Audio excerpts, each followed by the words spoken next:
I'd like to call to a special meeting of the Solvang City Council, Tuesday, December 17th, 2019, 6:30 p.m.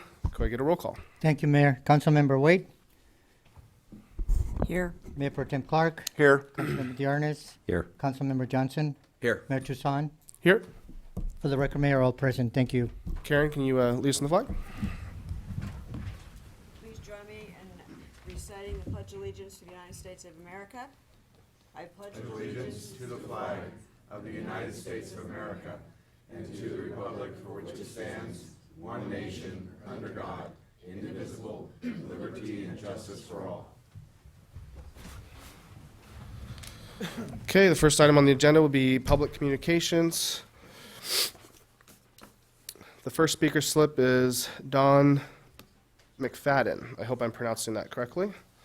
Followed by Jennifer Sony.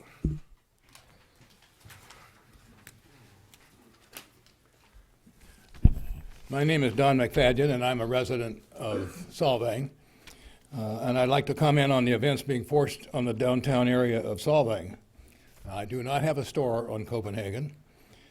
I reside on the south side of town, off Alisal Road. And when you have all these events, it's almost impossible to get through town.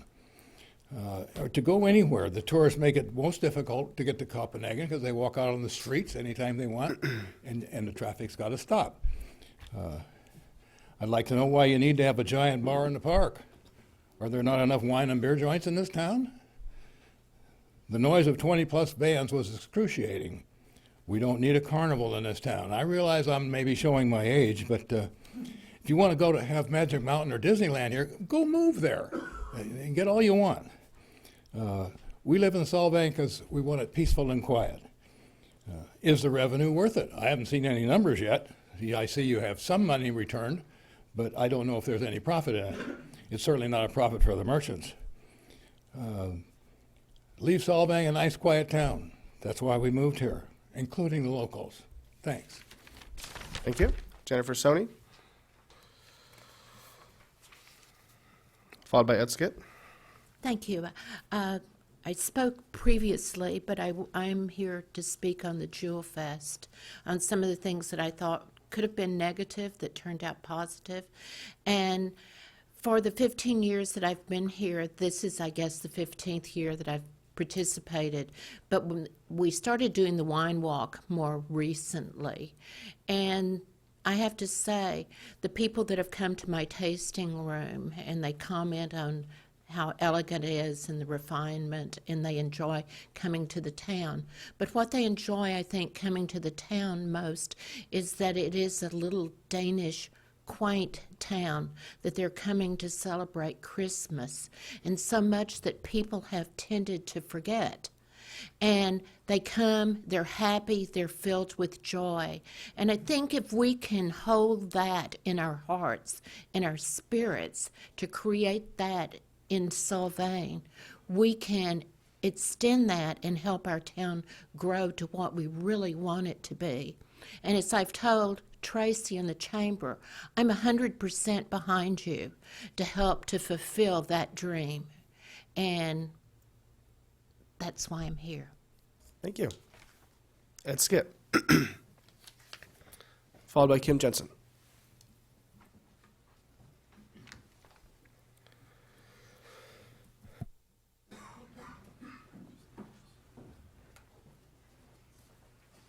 Thank you, Mayor Toussaint, City Council members.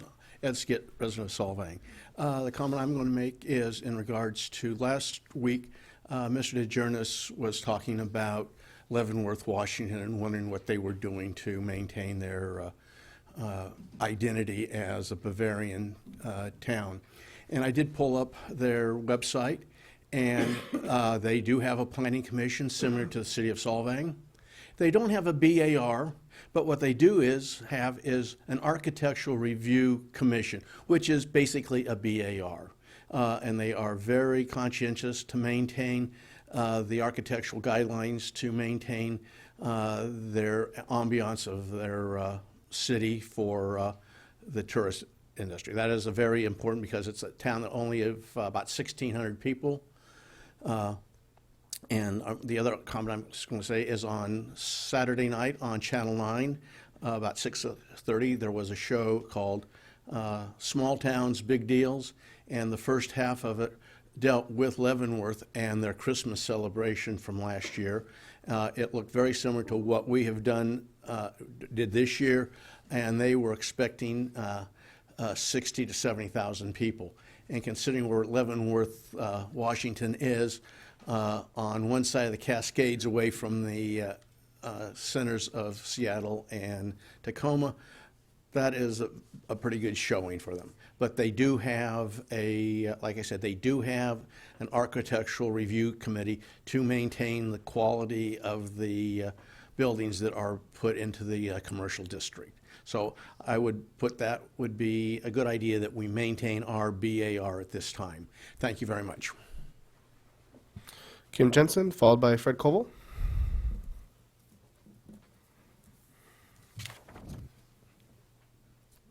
Good evening, Mayor, Council. First, I wanted to talk about this past weekend's Yule Fest.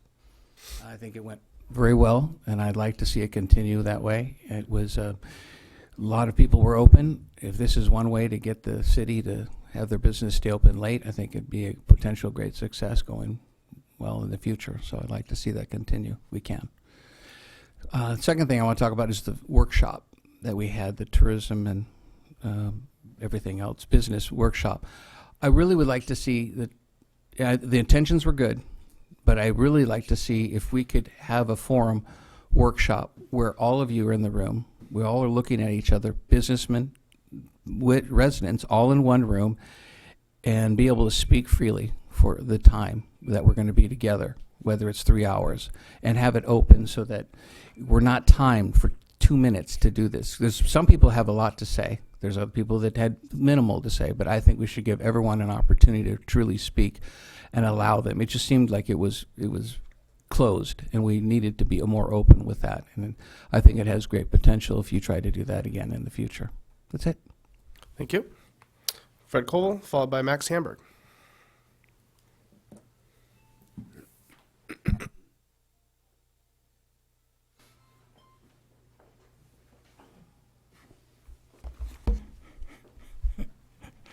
Good evening, council members and mayor. Fred Koval. Kind of interesting. I wonder how many people have been to Copenhagen, Denmark. You know, I mean, really been there. And what is in the center of Copenhagen, Denmark? Do anybody know? Tivoli Square. Tivoli Square, what has it got in it? It's a carnival. It's got everything that we had here just over a week ago. Maybe it's 2 weeks now. I'm not certain if they had the Midway, but they have everything else. We had the updated version. This was our Tivoli Square. It was perfect. It was positive. Tons of people enjoyed it. I'd like to see it come back on a more permanent basis. Maybe we need a location for it. Consideration. Thank you. Max Hamburg.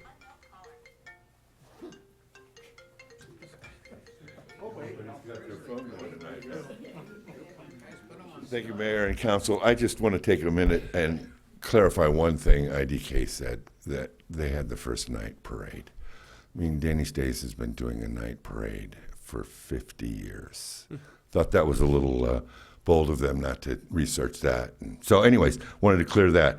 And then I wanted to thank Councilman Robert and Karen for voting on the BAR to keep that alive. Hopefully we can convince one of the others or all of the other 3 members to go with the BAR. I think it's critically important that we have that, looking at colors, design, and things like that. I can't express how important that is to keep things going in this valley, in Solvang. And then, good job on Yule Fest so far. I like everything. I try to stay open on the weekend nights. I have a business, as you know, probably.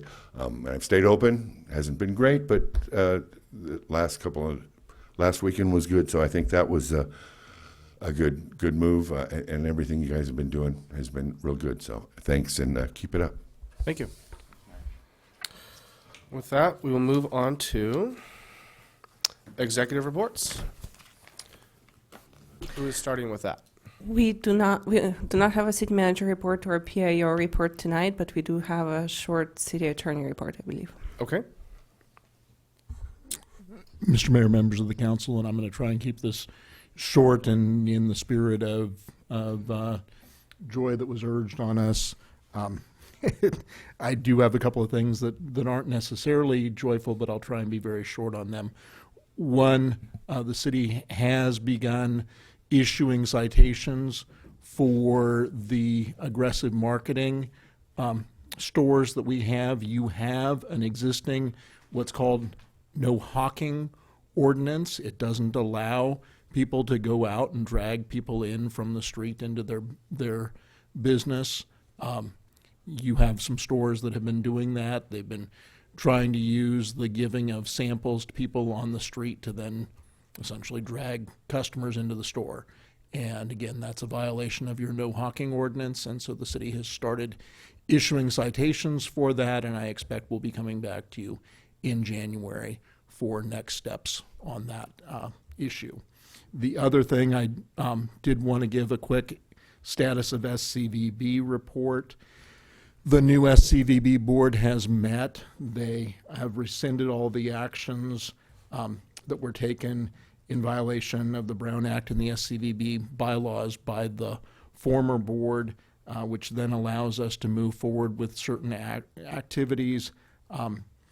One of those is we've done at least an initial review of invoices and a review of those things that we would have expected would have been in the storage unit. There are a number of things that didn't end up being in the storage unit, including 3 laptops, 3 iPads, some point-of-sale devices, a server, cell phones, and one which we're trying to figure out is there was a very large Ricoh copier that we're receiving monthly payment bills for it. It looks like it was about an $8,000 or $9,000 copier. We can't find it, and we're still getting bills to pay for it. So we're going to be sending a demand letter to Daniel Lahr. He was the last staff person in charge of those various things, asking if he can help us find them. And then Lieutenant Sway has assigned a detective to this issue, and the detective will be moving forward. I can answer something on that.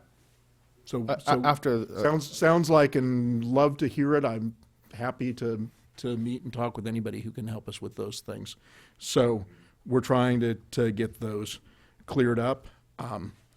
And then, again, some happy news. Tomorrow, the internet and phones are finally being reactivated at the Visitor Information Center. So there had been some problem in getting the phone numbers reassigned and actually getting the internet reconnected and the devices reconnected, because those had been taken from the visitor center. Those are all being reconnected, as I understand, as of tomorrow, and so the visitor center will be back in full operation before Christmas. So I'll close with that joyous announcement. So Chip, we have a member of the public that said they might have information. That would be again marvelous. We're really in a trying to collect information and figure out where stuff is mode. So be appropriate for him to speak at this time or after? well, with you I after the would meeting? I would just suggest after the meeting. Again, we're just trying to find stuff. Okay. So So we'll have you follow up with Max after the meeting. perfect. Okay. I believe that ends the executive reports. Move on to item number 2, communications plan update. Could I get a staff report? Item number 2, Mayor and Council, is the communications plan update, and I understand that the Public Information Officer will report. Thank you. Good evening, Mayor Toussaint, council members. I'll try to keep this somewhat brief. I feel like over the last few months I've been updating you on the communications progress. throughout my public information officer verbal reports. So just to make it a little bit easier to digest, I've made this presentation and would love to catch you up on where we are with communications. This is just a reminder, maybe more so for the public, that on September 9th, the City Council renewed my contract and understood that they were adding additional ad hoc services, including tourism and public relations services, in addition to creating a communications plan. So at that time, it was announced that we would prioritize ad hoc services, and I would keep working on the communications plan as time allowed. And then in one of the past month's council meetings, I reported in my verbal report that due to so many ad hoc services, we were prioritizing some of these communication efforts and making sure the crucial ones were happening right away while slowly working on that actual written plan. So this is an attempt to catch up a little bit on that written version of the plan. And again, hopefully as time allows, we can work towards having an actual communications plan, a full document.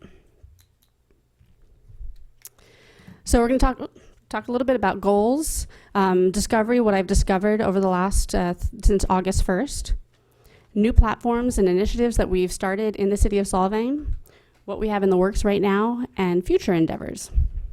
So communication goals, I think since we're going to be talking a lot about metrics tonight and what our goals are and purpose of doing all of this, we want to improve the flow of information internally in the city of Solvang as well as externally, so the flow to and from the city.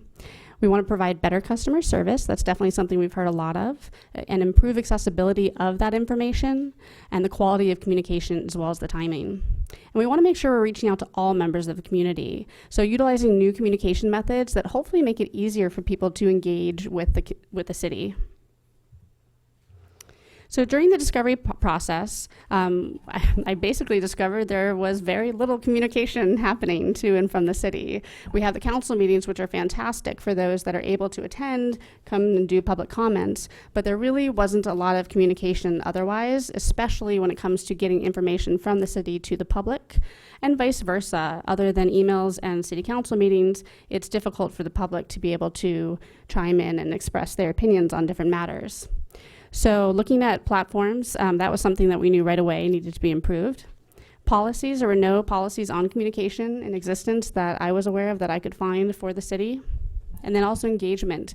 As far as I was aware, there may have been way in the past, but it's been a while since there's been public engagement opportunities, such as workshops. And I don't believe there's been surveys as well through the city. So the website, that was definitely something right away that was pretty obvious, needs to be updated. There are a lot of user experience issues where it's very difficult to use the website and find the information that you need. It's also lacking a few platforms in order to, again, make that flow of information easy to and from the city, and especially for the residents to reach out to the city and report problems. Social media, there was no social media presence at all with the city of Solvang, so I'm very excited to be a part of the new social media for the city of Solvang, and we'll talk about that today a little bit. Feedback, again, there's no real-time feedback, and I think I mentioned this during the Solvang Fall Fest recap. That was the first time, as far as I've found, where data was actually compiled in one document, and that was presented to the council, and that was really as close to a data recap as we can get, where it's actually everything that we could find, doing a search on the internet, emails, letters, you name it. So hopefully we can do more of that, where it's actually, here's the data versus anecdotal, if that makes sense. And then internally as well, we're looking at reorganizing the communication flow internally as well, because that will obviously help us get information externally outside of the city. So new communication methods, we started with surveys about tourism. We have public relations. The city has not had a public relations officer. Public workshops, reports, and meeting summaries. So if you go to the cityofsolvang.com, there's now a Department of Communications page. And on that page, we now have reports such as the verbal reports that I give. There is the city attorney report that we have on there. And then we also have meeting summaries. So as you know, sometimes it can take a while for minutes to be approved. And the meeting summaries are out usually within 72 hours. And that allows people who want to know what happened but don't have time to watch the entire meeting, which, let's be honest, some of them are long.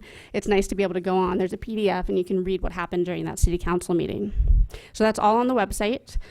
We also are working towards text notifications. So we hope to have that up in early 2020.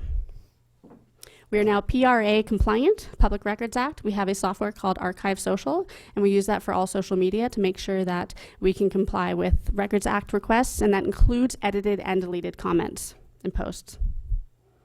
And just a side note on that, I do have a lot of questions sometimes about, well, why isn't the city commenting on social media chat rooms? There are a lot of chat rooms that unfortunately do not work with this program, and so I'm unable to comment on that. And so in the social media policy, it says we will not be commenting on chat rooms. And I know it's frustrating sometimes because there's a lot of misinformation on those chat rooms, but that is why I don't comment on those.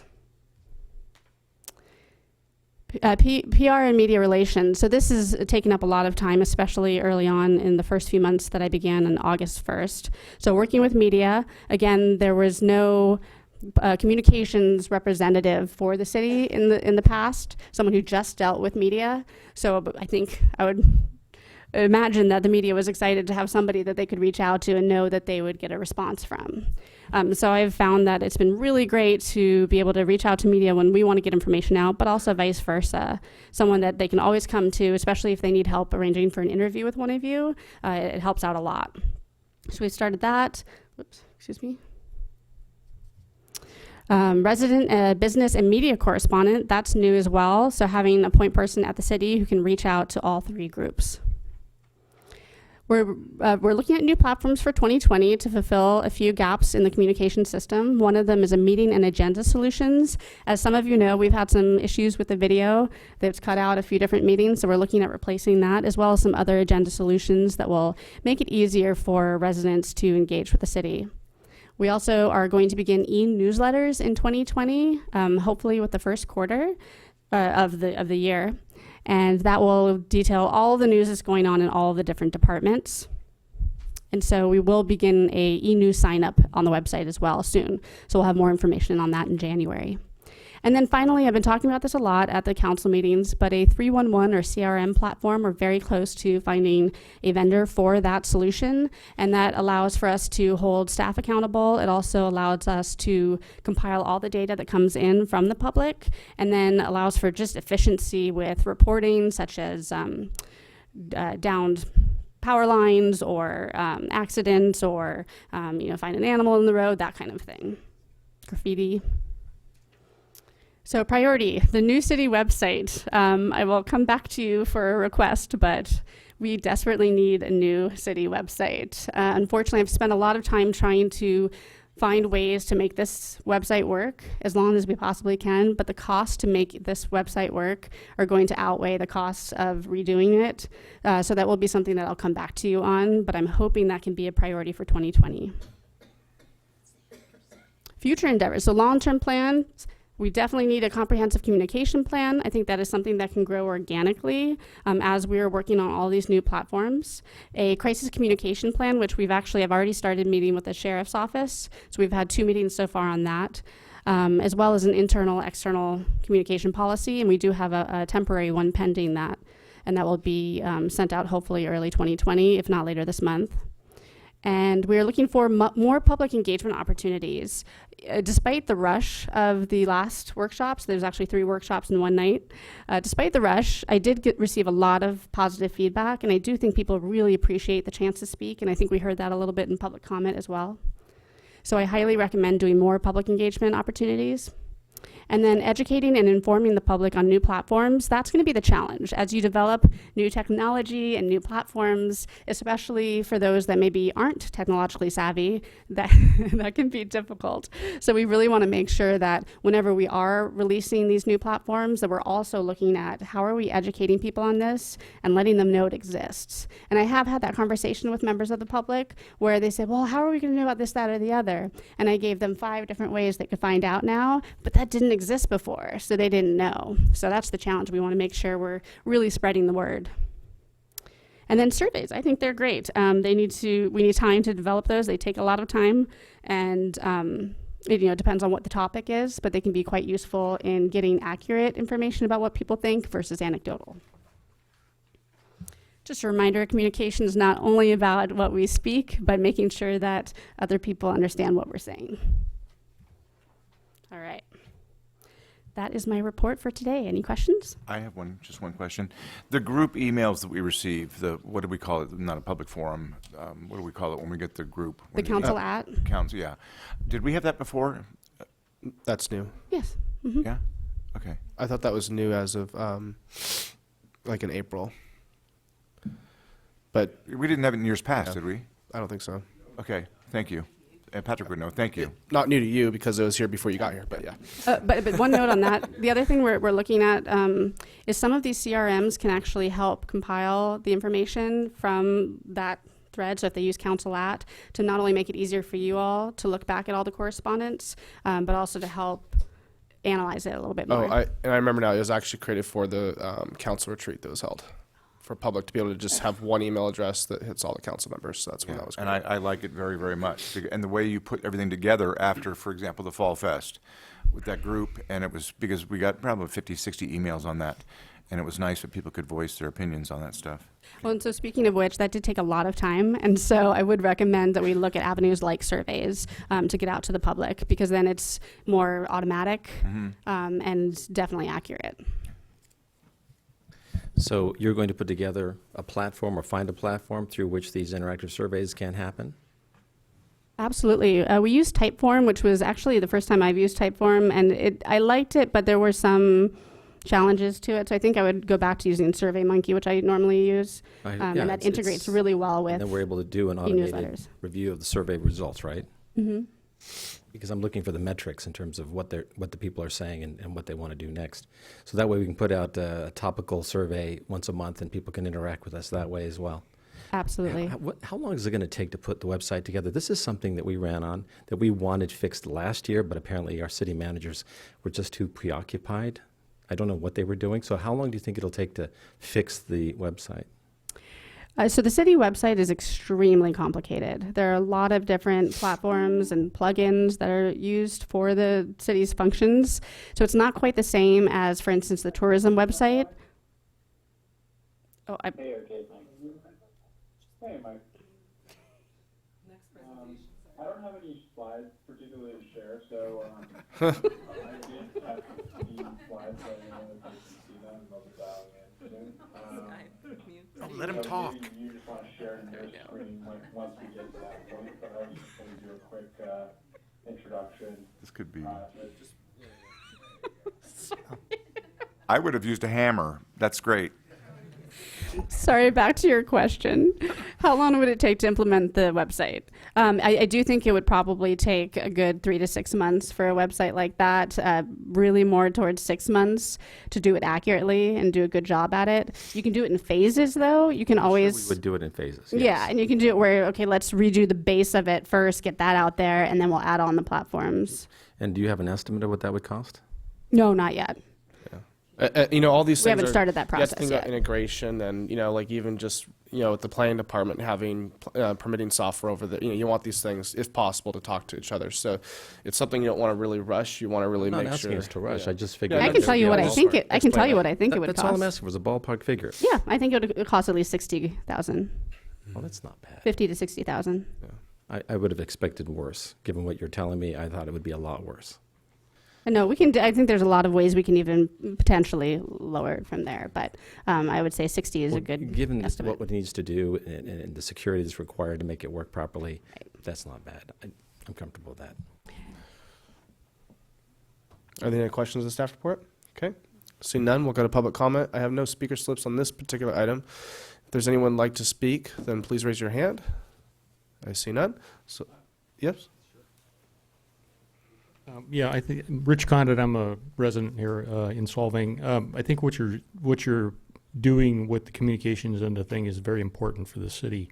And just one, for instance, I live down by Lot 72 down here, and I keep hearing rumors about what's going on, bike lanes, bike trails, drone shows, things like that. No one from the city or any organizer that's participating in this has ever contacted me at one point in time or another about any of this. So I have no idea what's going to happen, what the dates are, how many people are going to be there. It affects my access in and out. So communication is a good idea for the city, and I think it's a great way to go. And part of that is we're trying to resolve that so that way you can sign up for text notifications in your region or things like that, so we actually can get the word out to people. So Yeah, well, I spoke to the father of the gentleman that's putting the drone show on. I said, why don't you have him call me and tell me what he's planning on doing? At least give me an idea what to expect the night they're going to do it. So haven't heard anything yet. So anyway, it's a good idea. So before you finish up, can you talk a little bit, can you look into smart city applications? I mean, all of the things we're talking about really are in line with smart cities. And I'm saying this more for the community in general, because whenever I talk about it, they probably look at me like, what the hell is he talking about? But if you could find applications that we can layer on top of the city communications enterprise platform, that would be wonderful. Thank you. Absolutely. And if you don't mind me responding to that comment, it was just very helpful. Not only do the text notifications do geographical areas, so you can target just a certain neighborhood, so those that want it can actually sign up. And I believe we will also be able to do voice messages to landlines. So even if someone doesn't have a cell phone, they can sign up. They can also put their email in and get email notifications of those text notifications. But we will also have the capability of doing that through, again, email, e-blasts and things like that. So we highly encourage people to, you can always reach out to me, pio@cityofsolvang.com, if you're unsure which communication method you should sign up for in order to get the information that you're looking for. I see some people writing down email addresses, so I'll remind everyone again, council@cityofsolvang.com. If you send it there, we'll go out to the entire council as well as, I believe, the city manager and the city clerk. With that, I think it's appropriate to take it back to the council for discussion and action. I think you're just asking for us to receive and file this report. I'll make the motion to receive and file the staff report. I'll second it. It's been seconded. I have a quick Oh, discussion. yeah, if you have a quick item. Yes, just speaking about this, I think it would be at this time really appropriate to give Mr. Condit all of the information on the drone show because it directly affects the access to his property. So, I've already sent an email out to IDK just to reach out with them. So. Great, thank you. So are we on the motion? Is this a discussion opportunity? There can be. You can discuss, yeah. Well, Councilmember Wade? Wait, I do have a comment since we're under discussion. I would like to actually look into either a staff workshop or a workshop where the council would chime in on this, because I think this particular issue is so big and such an important feature to the council and the community in general that either we want to workshop this or have the staff workshop it so that the community understands all the moving parts in this. So again, I don't know how to, I can't direct you to do this, but I'm looking to my fellow councilmen to think about that. I think there'll be several workshops moving forward. We're even having to replace our phone system internally. So, and that's I don't part think we of the need a communications. workshop to replace the phone system. All these things are relative. So I think, right now receive and file, but I mean, those What I'm opportunities will getting come at up. is if we're going to go in and do some heavy lifts like the website and communication platforms that interact with the community, the question is how do we do that and what's the most cost-effective way to do that? I think that would be an appropriate use of a workshop. But I think that's what we've hired Katie to do, to look into that. Yes, but this is for the community, not for you and I. Okay. My motion's on the floor. There's been a second. I seconded it. Okay. Councilmember Wade? Yes. Mayor Pro Tem Clark? Yes. Councilmember Diarnes? Yes. Just to receive and file. Councilmember Johnson? Yes. Mayor Toussaint? Yes. Motion carries 5-0, Mayor. Thank you. On to item number 3, sales data analytics presentation. I believe we are doing a Skype presentation. We are, and I would like to start and give you a preview and maybe ask for a 2-minute break so we can get them back online since they were talking and apparently we closed the presentation. So this presentation is from MasterCard. MasterCard is really an example of data analytics that shows us one potential for actually looking at data that is in much more depth than what we've used at the city before. We do look at sales data, but our sales data is limited to reports on monthly basis by business, which is something that staff can look at. We can't really present it that way, and we also don't have the opportunity to look at data as a region and see how different events impact the region versus just the city of Solvang. So MasterCard is just one of the vendors that provides this kind of service. They can provide it as database that the city can use itself, or someone that could be hired to do marketing and tourism, for example, could utilize it, and we could request that to be one of the metrics for that. Or it can also be used as a consulting services, so it would depend on price and what the city desires. But tonight is really supposed to be presented as an example, an informational item. As you talk about tourism and marketing, you can start thinking about whether or not you're interested in requiring or investing in this type of service. This type of service can allow us to analyze data for specific dates, so specific events by demographics of where people are coming from, so tourists versus locals. We can actually see by their spending on what their zip codes are and understand where we might want to market more.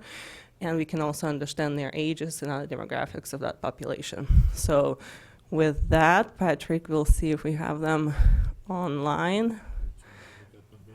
Yeah.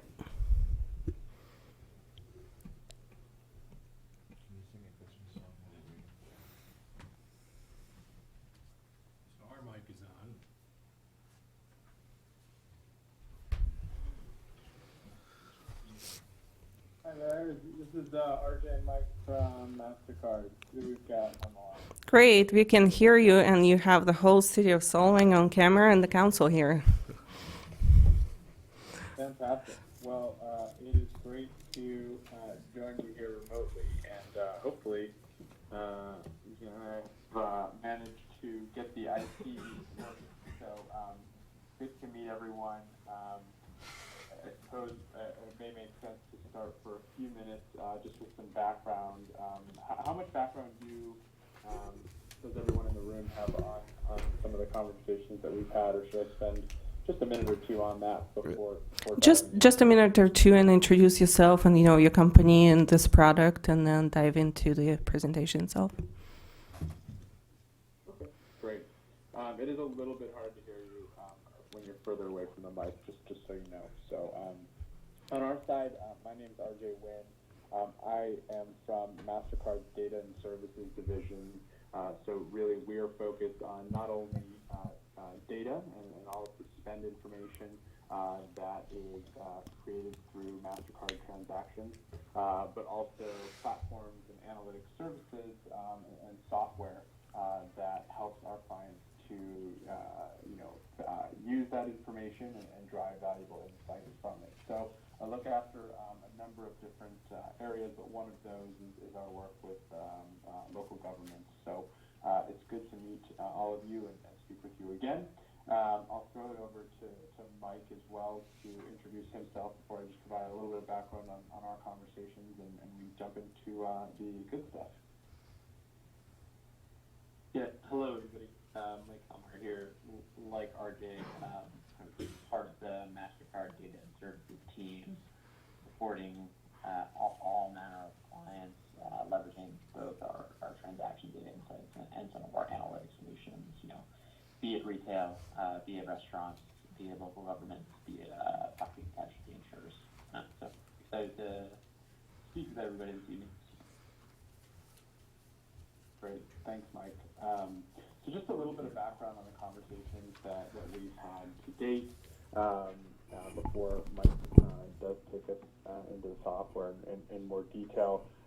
We've been speaking for a few weeks and months now around the MasterCard capability called MRLI, Retail Location Insights. And so this is a software platform that's available via the web. So simple login, and you're able to access the solution, but really it provides a wide range of geographic information about how spend patterns are changing over time. So we had some preliminary conversations about how this could be applicable to the city of Solvang. And I should have mentioned that I'm from Los Angeles, so I've been to Solvang, to and through Solvang several times over my lifetime, and so familiar with the area. But had some interesting conversations with the team previously around how spend patterns are changing within the city, and we can break down to different categories categories, understanding, for example, lodging versus restaurants, and how that is changing down to a fairly granular block group. And so some interesting conversations about how some of the different engagements that you and your team are working through, how that is changing spending patterns and spending behaviors. So that's something that we've drilled down into. And also being able to zoom out further and understand how things that you're doing in Solvang are affecting the greater area. So are things that, investments that you are making within your city, how is that affecting not only Solvang, but also nearby towns like Buellton, Los Olivos, et cetera. So being able to see that spend shift. And then the final area is also understanding kind of where that spend is coming from. So we can, through the MasterCard transaction data, understand where those cards are linked to in terms of home zip codes. And so being able to understand where that spend is coming from and where you're drawing spend from, potential applications for targeting new individuals to your city. To, of course, spend and enjoy themselves. So that's a little bit of the background that I wanted to provide. Anything that you'd like to add on your side before I hand over to Mike? No, I think we're ready to move into the presentation. Thank you. Great.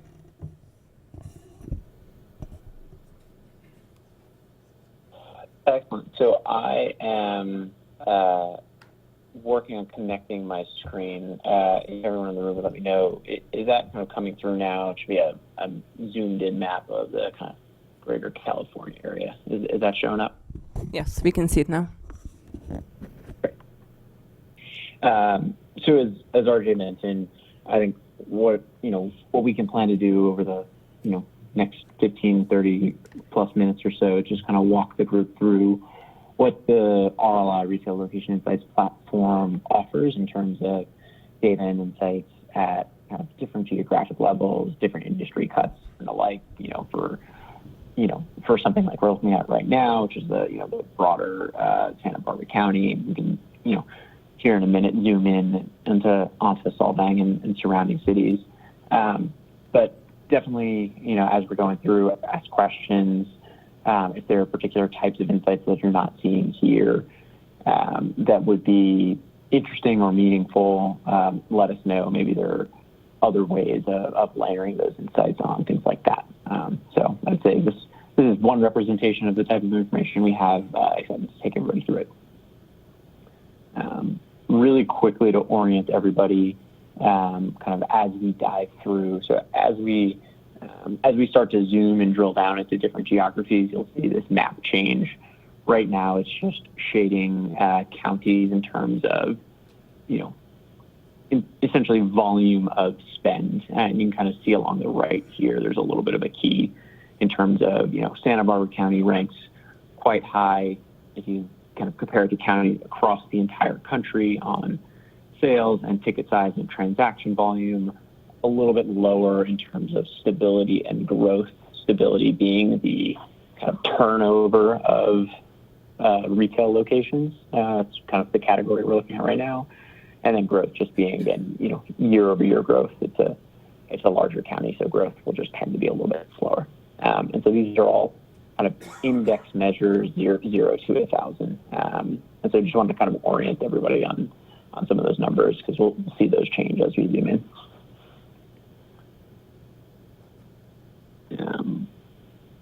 And then really quickly here, we can kind of see, as you scroll down the side here, we can see for the month of September, year on year, how has this score changed? And so while Santa Barbara County has been quite high in the broader spectrum, it's seen a flat to slight drop just relative to other counties across the country. We can kind of see the overall share across industries, as well as the kind of census demographic, income levels, education levels, and the like. And again, I think really more just want to orient everybody over some of those metrics that we see there, and we'll kind of see some of those changes as we zoom in. But as we do that, So zoom in a little bit further, we moved from counties to zip codes, and now all of a sudden we're kind of seeing everything rescored, reshaded based on kind of zip codes across the country. So again, darker red, more intense spend in terms of kind of total retail for the month of September this year. Those are all kind of customizable. We can look at, eating places, non-eating places, small business, and the like. Just kind of keep it for retail for now. If you zoom in a little bit further,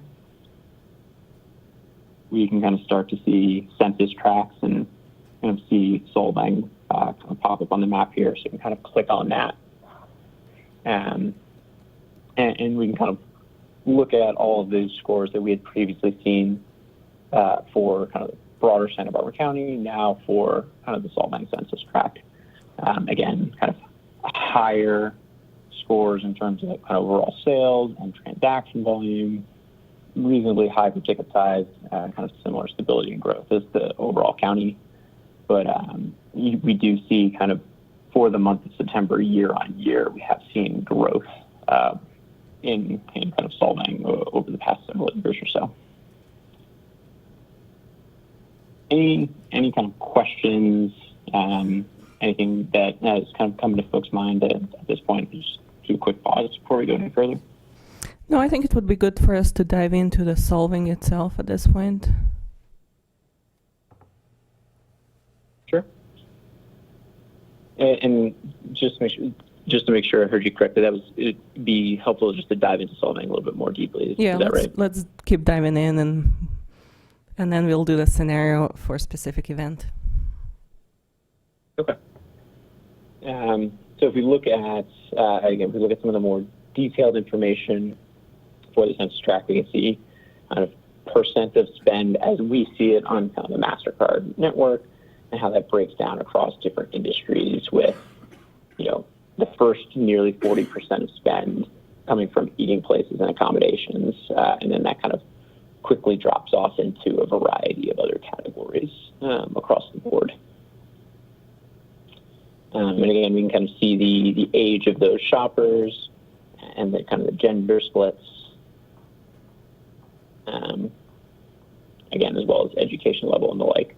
One thing I did want to point out here before we went deeper, and we can rerun this as we go deeper, but I think it's a pretty interesting way of, we can understand the magnitude and change to spend in the broader Solvang census tract, but it's also really helpful to understand where that spend is coming from.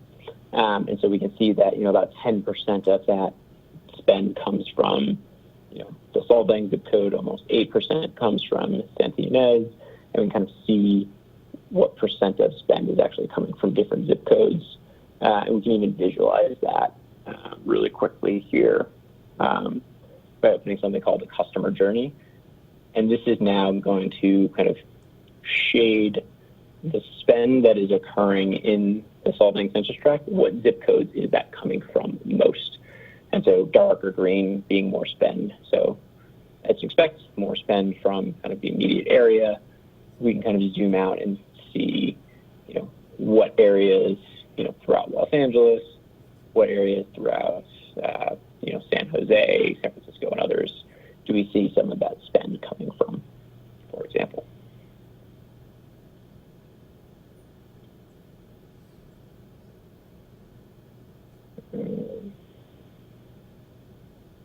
Excellent. And so kind of closing out of that, jumping back to the census tract view, we can again, kind of keep drilling and zooming in, and we'll start to see, census tracts turn into block groups, and select certain block groups.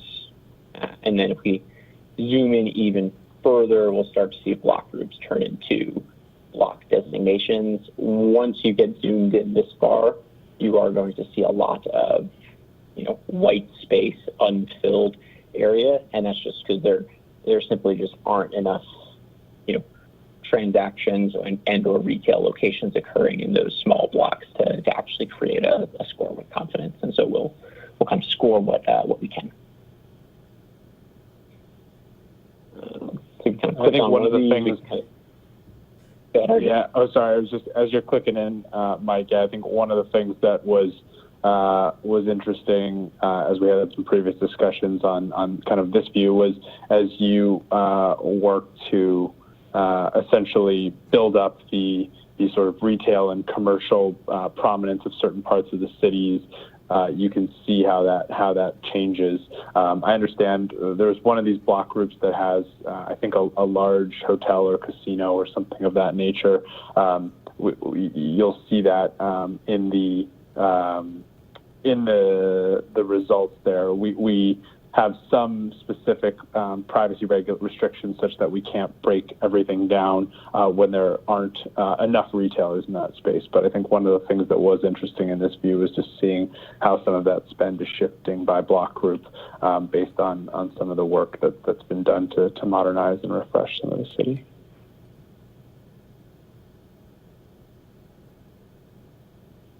Yeah, and this is certainly where the folks in the room kind of have the context on the different blocks that we're looking at, infinitely better than I will, but just kind of looking at what we see here, the block highlighted certainly has the highest score in terms of sales.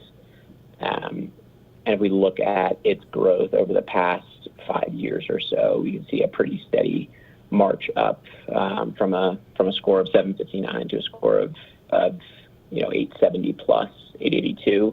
Just to give a little bit of context on what those numbers actually are, you could think of those as percentile scores essentially. So 882 is 88th percentile of block, kind of across the country, up from kind of the 75th or so percentile. So we're certainly seeing more growth, more sales, and good strong growth here.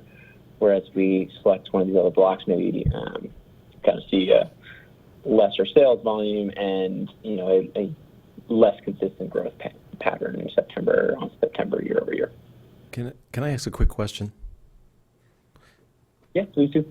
I've seen this data before, but for the benefit of those in the room, can you break this down by retail segment and hotel segment, for example? So we get an isolated picture of how well food and beverage is doing or how well the hotels are doing without getting into privacy issues. Yeah, so there's some amount of breakout that we can do, and essentially the more businesses there are to protect confidentiality, the more breakouts that can be had. One view is just looking at, because everything on the right here, all of these scores are indexed. They're not a representation of, they're not scaled spend. It's an index across the country. There's a lot more obfuscation there.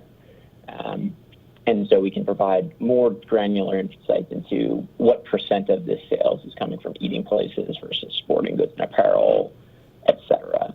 To your question, right now we're looking at all retail categories.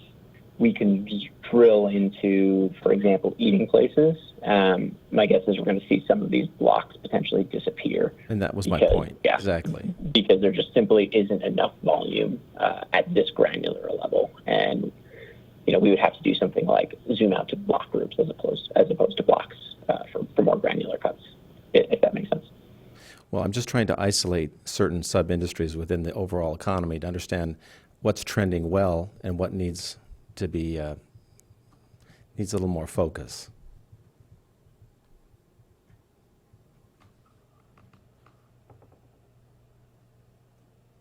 Got it. And sorry, just to make sure I heard you right, is you're just more interested in overall what industry segments are growing faster than others, and would that be in the context of for Solvang specifically, or like more broadly, like for the county? Well, specifically Solvang. For example, we already know that Solvang's primary source of revenue comes from hotels.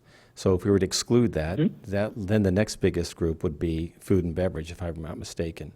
So that begs the question, how is food and beverage performing relative to the overall economy? So the question is, do you have the capacity to do this, to isolate a particular sub-component of the overall economy? Yeah, so we can certainly isolate. So what we adjusted to here, and what we can certainly isolate to, is spend in specific categories. And so right now we're looking at spend in eating places. So if food and beverage, essentially. So if we look at the broader census tract for Solvang with respect to eating places, we can see, again, it scores highly. Growth is a 531 score. That means like ever so slightly above average growth in terms of eating place revenue for Solvang relative to the average census tract.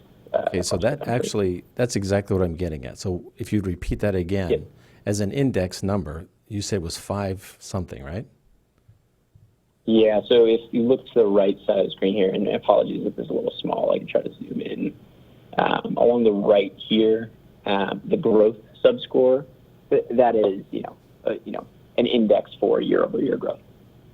So it's basically the same or stable or average? How am I supposed to interpret that? So the way I'd interpret it is a score of 500 would be 50th percentile for growth. So average growth. So 531, 53rd percentile for growth with respect to eating places. If you compare Solvang to census tracts, across the country. So then we could, in theory, compare Solvang's eating places to Saint Ynez or Buellton. That's exactly right. Yeah. So if we click over here to Buellton is showing a much lower growth number. And what about Saint Ynez? I'm sorry, I just couldn't hear the. What about Santa Ynez? What about Santa Ynez? Got it. So I could use some help via geography to find it. I'm less familiar with It's to the east. It's to the right of your screen. 93460. 93460. It's to the right, closer to that orange area. Probably right below the orange, I'm going to guess. It's about 3 to 4 miles from Solvang. So. Got it. So it'd be a little bit more zoomed in. And really what I'm getting at is I'm trying to evaluate the capacity of this system, the capability to zoom in and compare, to drill down in granular detail. I'm not trying to compare individual restaurants. I'm just trying to compare, for example, the food and beverage industry in each community and how well it's performing. Right, across some geographic areas. Right. And I like the simplicity of the scoring. By zip code? 93460. So. Sorry, can you say that one more time? The connection, it's just a little bit muted. I think maybe if you can just let us know if that's the capability that you have, that would be helpful. And then maybe we can turn over to looking at how you can measure spending by a specific period of time and kind of dive into how we could look at evaluating spending during special events. Well, the point I was trying to make, and I think he was almost there, is that score of 500, whatever it was, is average, and it just shows stability vis-a-vis what I think looks like 600 up there, and that might be for Saint Ynez. So that suggests that Saint Ynez restaurants, if I'm interpreting this platform correctly, is performing better, it's growing and expanding. I don't know, it doesn't tell us how much in terms of absolute volume, but it does show that Saint Ynez is growing vis-a-vis Solvang. Is that correct? Yeah, so the scores as they exist today will not give you a sense for magnitude. So you don't know how much better the 54th percentile is than the 53rd, for example. That's like an enhancement we are working on. But you will know, is Santa Ynez growing their restaurant business faster than Solvang or slower than Solvang? Is it a higher magnitude or lower magnitude in total? Those types of insights, absolutely. So we can evaluate trends with the different surrounding areas of Solvang, with Solvang's trends. Yes. So, And we can do it year over year, which is even better. So we okay. can, All right. So can we keep moving? Okay. So, RJ, let's move on to the scenario of looking at a specific time frame in about 5 minutes, and then we'll see if there's any further questions and answers. Mm-hmm. Mike, did you get that? Sorry, just to make sure to play it back, looking at specific timeframes and how things change over time. Exactly. So understanding how, an event may affect spend. Yep. So I think the main way to do that today, so there is the ability, again, in the platform. On the right side here, for now, we've selected September 2019. So we can look at September 2019, the past several September 2019s compared to one another. Or we can kind of quickly just kind of update the charts that we're seeing here month on month. So for the month of August, Solvang scores a little bit lower, 901, relative to kind of the census tracts around the country, versus for the month of September, it scores a little bit higher. And so while you can certainly kind of toggle specific months for specific areas across different industry segments in the platform, you can also just export a kind of a data dump to Excel, which would kind of provide you all of these scores by month for essentially 4 or 5 years. And so the best way to probably get a view into, there were, whether it was Danish Days or major events in September, and we kind of want to look at how the mix of spend or the ranking that Solvang has in terms of spend or transactions changes during those months versus not. Kind of getting that trended view in Excel is probably the easiest way. And you can kind of quickly export, all of the underlying data for any sort of geography that you select. And that's kind of what this Excel that's just kind of downloaded will show. I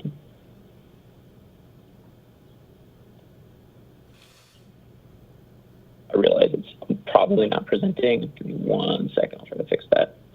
I realize that this is a lot of indexes here, but it's literally by month for the last 6 or so years.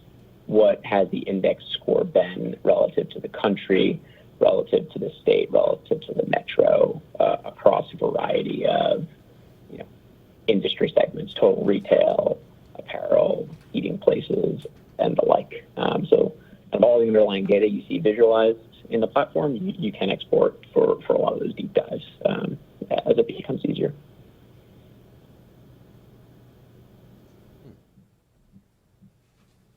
All right, RJ and Mike, did you have a specific scenario to show the few days of a month relative to Solvang to surrounding area like Santa Ynez and Buellton, or?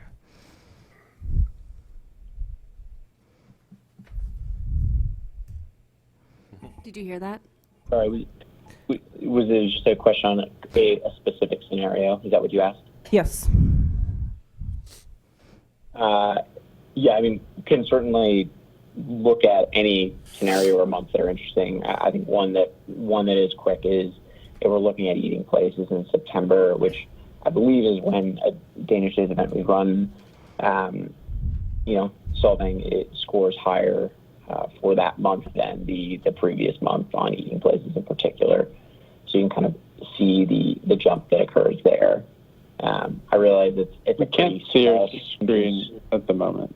Oh, okay, it's not coming through. Sorry. 1 second.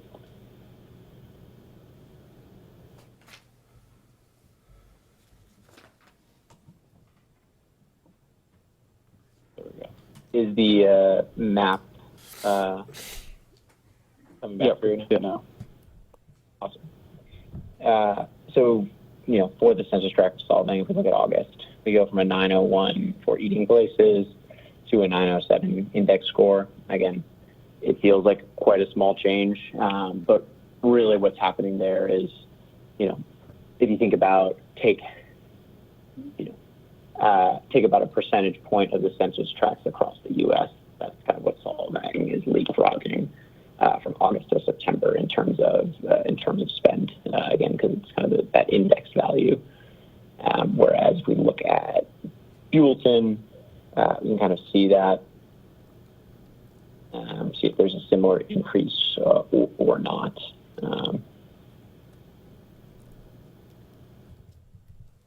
And so the same increase you saw within the census tract of Solvang, August to September, was a little bit more muted for Buellton, for example.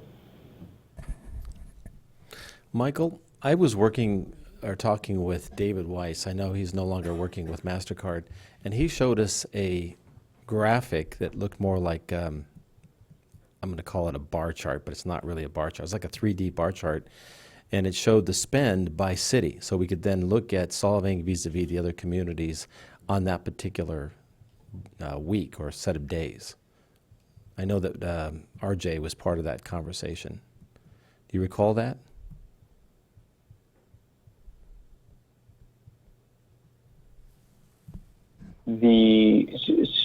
Sorry, I'm trying to visualize. Sorry. I think I know. Go ahead, RJ. No, I was just gonna say, yeah, Mike. If you know where that is, let me know, because I do recall that. And as you mentioned, David is no longer with MasterCard, but I do recall looking at that specific cut that you're referencing. Mike, I don't know if you're able to pull that up now, or if not, what we can do as a follow-up is basically share a screenshot of that, if that's not something, Mike, you have access to at the moment. Yeah, and RJ, maybe we can just conceptually talk. I mean, what I've seen as well talking with you is that you've been able to show data for specified to a day of the month data, where we saw this kind of shading basically by nearby regions, so we could see on any specific date what was going on in Solvang, in Santa Ynez, in Buellton, and then we could look, as we have our special events, how spending, at least from your MasterCard data, is impacted by each surrounding area. And I think that was definitely something that was interesting to the city, looking at that specific data. Mm-hmm. I also appreciate the specific use case there, just to play it back and make sure it's around Danish Days, understanding how spend within Solvang and the surrounding areas changes leading up to, during the days after those Danish Days, and just having more context around that. That's the specific use case, right? Right. The other thing that was interesting is this database is able to break down Solvang in two tracts, the east end and the west end, that was actually very intriguing to me as well. Have you seen that? I know RJ saw it. Or has seen it, I should say. Is there a way to get to that, or do we need to do this at another time? Isn't this more of a I think on what MasterCard I can think do this for is us as opposed definitely to specifics? This is Yeah, but- definitely a general discussion, just showing as an example what MasterCard, and there is other providers of this services that can allow us to drill into sales data and TOT data a lot more deeper than we can with our city resources, So and yeah, I to would expand outside simply of add, Solvang. if you go back, I think we talked about this under council The comments in July. the different Saw capabilities that you're describing around, I think the stacked grids and things like that. It's Yes. like on our side, there's a lot of overlap in where, like, ultimately all of this information is coming from transactions at the point of sale. The point of sale has an address, and we can kind of aggregate that information in a lot of different ways. MRLI, which we're looking at here, is one way of doing so via kind of index scores by block groups and the like. Another one that is similar, has less kind of visualizations, but is more of a raw data feed, is something called GeoGrid. And that's probably what David was walking the group through, in terms of, instead of kind of aggregating things to block groups or census tracts, it's, Actually, there was more, and imagine throwing graphs paper down on the map, aggregating all the transactions that occur in each grid and providing a representation of that by different industry segments. Right. So, and again, I think this presentation is more just general in nature and just showing the council some of the things that can be done here. So I think we just got to keep moving because we still have a lot of other things on the Well, agenda. I just want it to be noted that what we saw was even more powerful than what this is. This is great, but what we saw was even more pronounced. It was amazing. So I refer people back to the discussion we had, I think it was back in July. Unfortunately, that's all we got at this moment. So this item is really looking for just general direction from council, and this is an introduction to a database. So unless council has further questions of general capabilities of MasterCard, we can say thank you to RJ and Michael and turn it back to council general discussion. Yeah. Are there any more questions? No, I don't really have any. I've just noted down some things that I think is great about this. I think I see the capability, but I don't want to go into too much detail about all of it right now. We have one public speaker slip on this. I don't know if there's any other questions of the public, but I'd be willing to entertain. We're done. RJ, Michael, thank you very much. I'm I'll be sorry. in touch. What I was saying is I'd be willing to Thank you very entertain much, public everyone. comment and let them Appreciate your listen time. in case they okay. can answer the Hang question. on, we can let the public speak and then have you come back. So stay online. You have to call Sorry. them. We'll call them back. I'm getting there, Chris. So I'm sorry, but can you just call them because I don't want to keep rehashing this. With that, I have one speaker slip, and then I believe Andrew would like to speak. Is there anyone else like to, Scott? And Ed Skit. Okay, I already got you. No, I already said your name. Okay. Okay. No, that's not right. That's not the one we want. They seem to still be online because I'm not. Can you? Yeah. All right, so I'll start with that skit. They're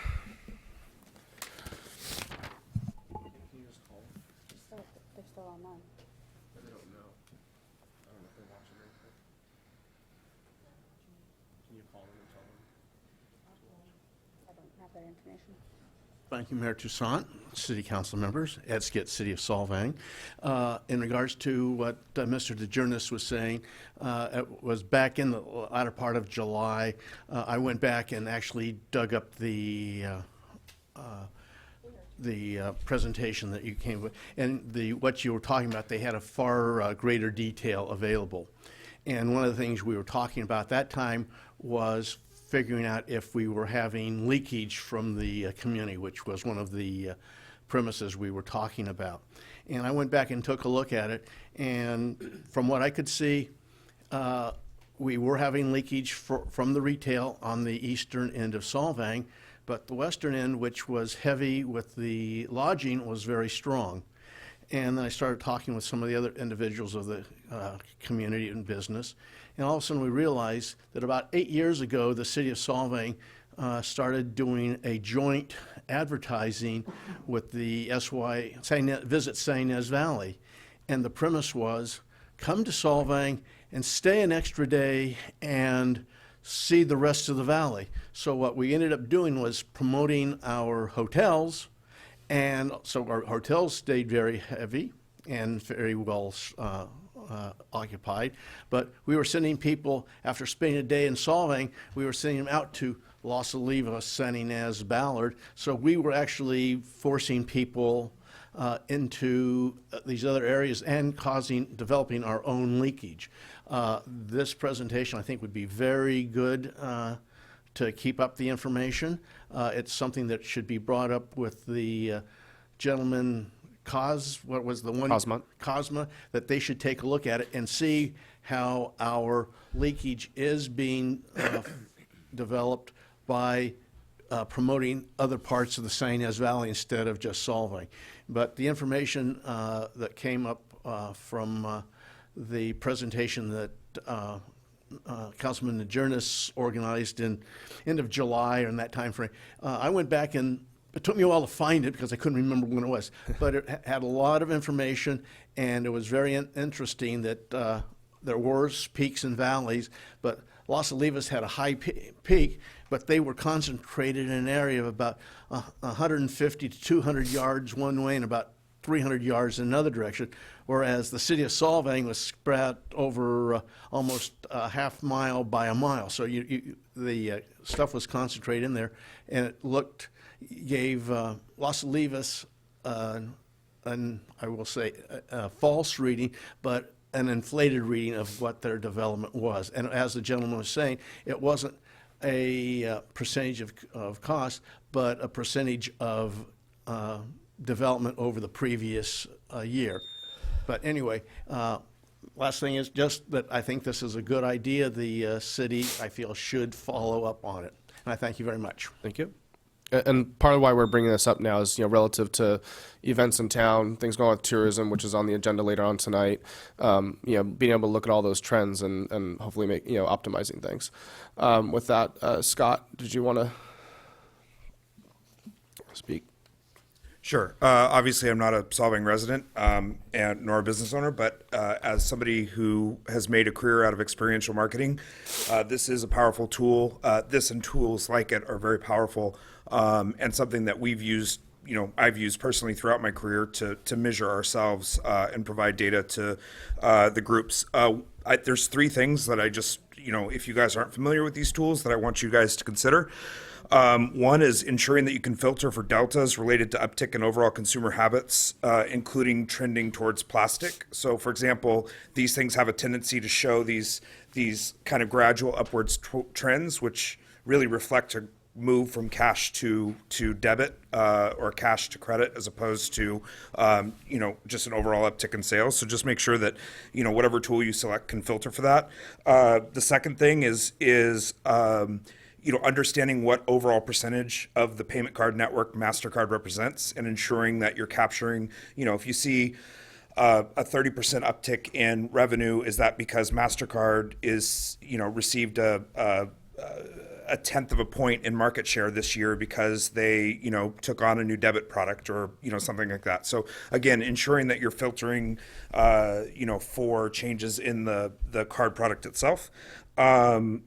And then obviously making sure that you can compare similarly sized census tracts rather than just an indice that shows where you are related to every other city. Just, ensuring that you can select census tracts that make sense. And then the last thing is just the ability to filter extremes. If I went to the casino, used my MasterCard to buy $100,000 worth of chips, that may be an unusual card transaction. So trying to filter out those large ticket purchases, at the end of the year, for whatever reason, I may decide to go out and buy a new pickup and put it on my credit card, for depreciation or whatever. Being able to filter out those large tickets to sort of normalize the data is really critical. So those would be the things that I would just keep in your mind as you evaluate these products. But like Mr. Skitt said, I absolutely 100%, as somebody who's been in this business for a long time, think that it's a powerful tool that the city would be well advised to invest in. So that's my opinion. Thank you. Andrew Conlon?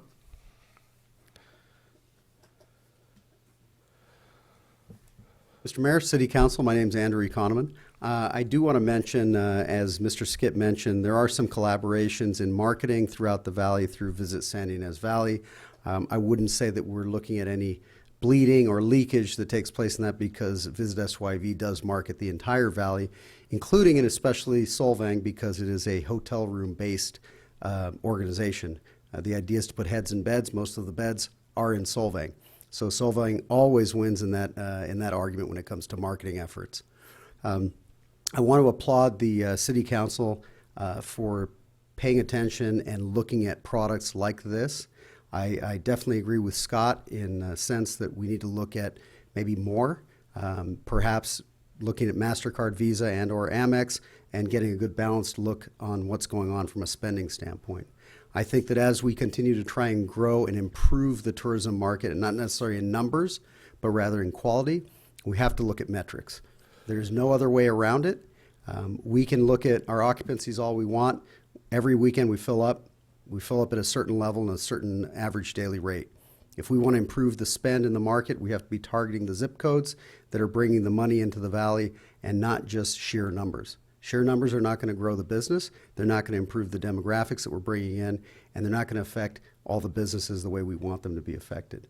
So thank you. Please keep moving forward in this direction. Metric-based decisions are far better than anecdotal decisions. When we hear anecdotal information from either a business owner or a resident, it really doesn't resonate because there's nothing behind it. We can all come up with something that we want to say, but if you can't verify it with any numbers, it's really just hearsay at that point. Thank you. Thank you. Wait, can I ask him a quick question? Yes. Could you talk a little bit about how your work involves data analytics? I mean, I understand you have your own department that you invest heavily in. Sure. Are you talking about at the casino resort? Yeah. Well, all of our decisions are based on metrics. I mean, there's nothing that we do that's just a random decision. We test, we do A/B testing constantly to determine where the best markets are, what the best offers are to bring someone in. And I can tell you that translates to Visit SYV. I've been on the board now for almost 3 years. I'm vice chair. And a lot of what we've been doing to improve our results is all metric based. We do a lot of A/B testing on marketing campaigns. We see where it works, in what market, with which demographic. Go back, readjust the campaign, send it back out, target do retargeting into that market again. So we're constantly pushing back to find out what works, get the results, push it back out again, try again, do A/B testing again. Does it work? No, that didn't work. Go to the next. So it's a constant improving model. You never sit back and wait and just sit back and say, okay, we're here. It doesn't work that way. And understand that Solvang is part of those, and a big part of those marketing efforts that take place. So as we're doing lodging-based testing, because we're always hotel-based, the benefactor of it is Solvang. Would you be willing to come back at a later date and help us with a workshop? Sure. Excellent. Thank you. No problem. Thank you. Is there anyone else that'd like to speak on this item? Oops.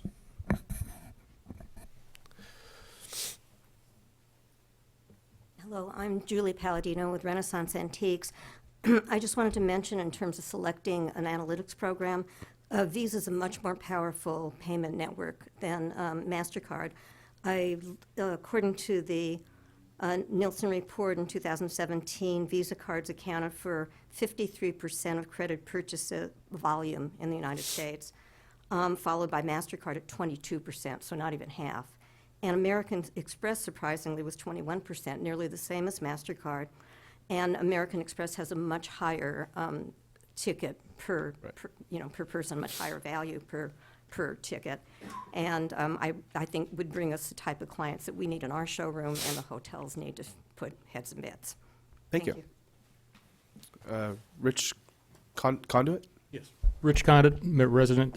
It's all very interesting to me, but I can't understand anything in the presentation. So if you're making a decision on a contract, according to what you're talking about contracts and things like that. We're not making a I have no decision on idea that. what the value of the contract is. And so if you're going to use multiple organizations, are you going to use one? Are you going to use four? Are you going to use five?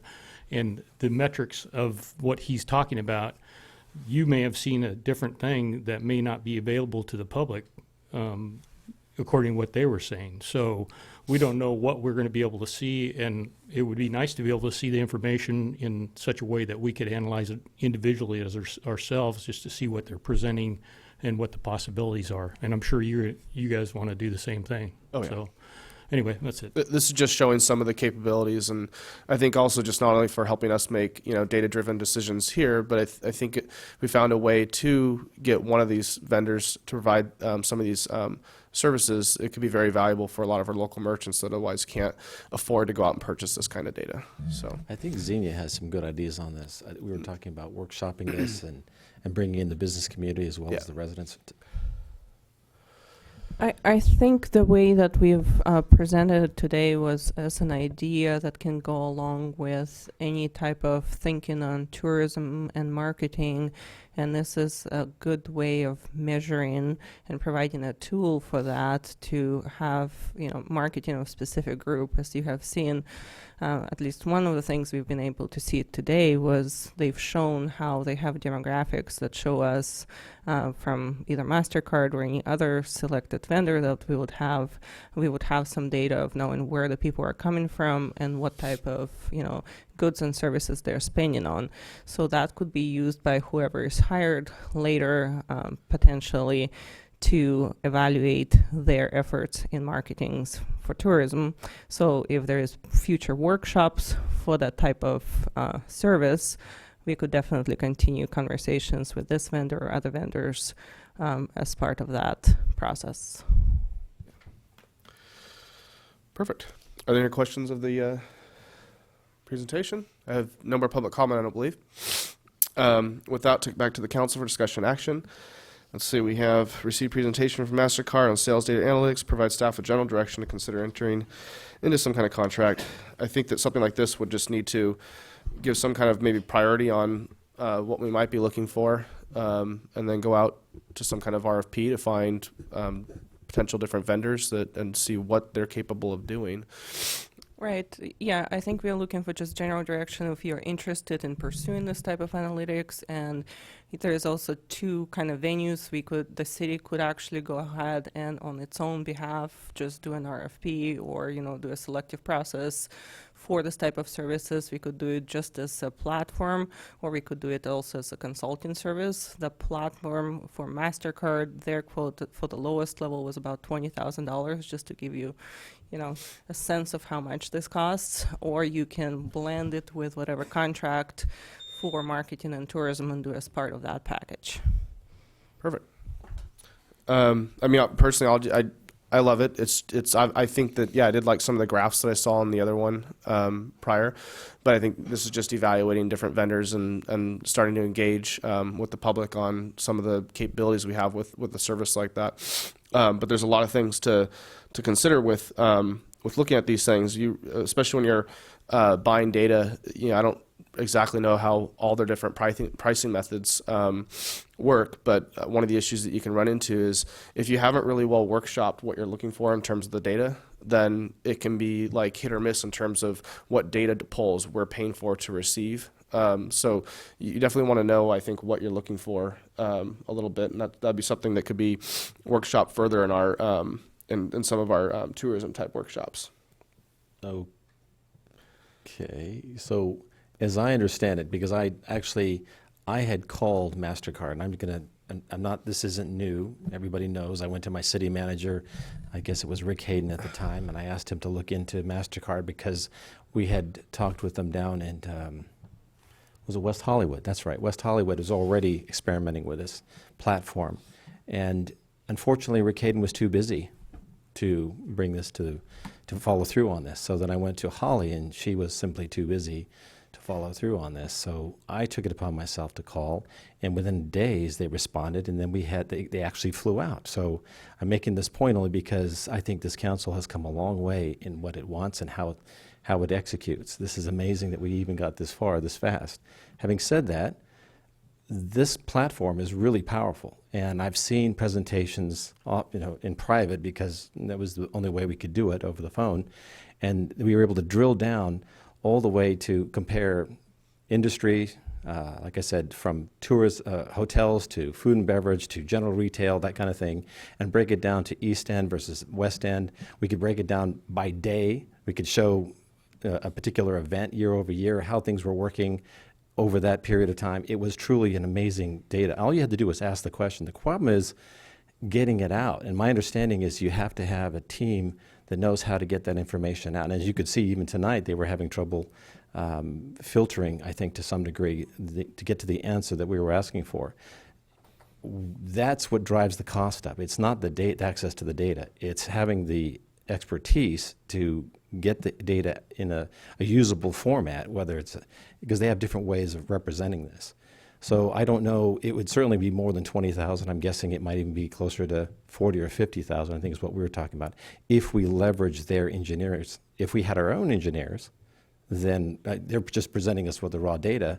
Yeah, we could get it out ourselves, but we may not be able to do it as effectively as they do, because they do this for a living every day. Is that correct? I think it would depend on what the city actually wanted to get from MasterCard. I mean, there's also options of not signing up for the raw data and not signing up for, the database itself, but actually signing up for consulting services. So another option with MasterCard or another provider would be to ask for specific reports, specific scenarios that are useful for the city, and just have that part as part of our service, which that would may reduce be the quite a cost. bit. Yeah, that would reduce the cost of overall package. So I would like to see this in a workshop in the future where maybe, like Ms. Palladino was talking about, bring in the other. I tried to get a hold of Visa and American Express. They just didn't respond. I guess city councilmen don't rank as high as city managers. My understanding is that you were more successful at reaching. I do have a response from Visa. I just haven't gotten as far with them. As we have. And that seems to be the problem. I guess we're too small to get satisfactory answers. At any rate, this should give the community and the council a taste of the power of data analytics and predictive analytics. And more importantly, once we've drilled down, we can actually start, as Mr. Economan was explaining, we can actually start doing digital or targeted marketing.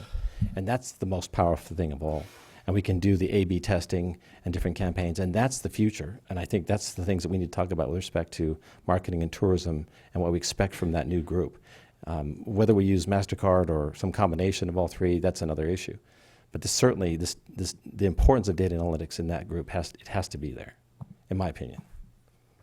I think on the cost side, obviously we should be involving Bealton, Los Olivos, San Ynez. I mean, they should all be in on this type of data. So I don't think even both chambers should be involved in this. I don't know if you guys remember, we paid $50,000 for a report that we got, and I don't know who's been using that report. It might be very good, but the other thing is I don't want to pay for a bunch of data that no one's going to use. So we need to make sure that this is something that's really going to be useful to all the businesses, not just in Solvang, but in the community. And then we can spread the cost to the entire community, the entire valley. Right. That was definitely something that we had discussed, by the way. I don't know if you and I discussed this, but certainly we were talking about how to spread the cost if it gets, because at that time we were thinking maybe it might be like 100,000.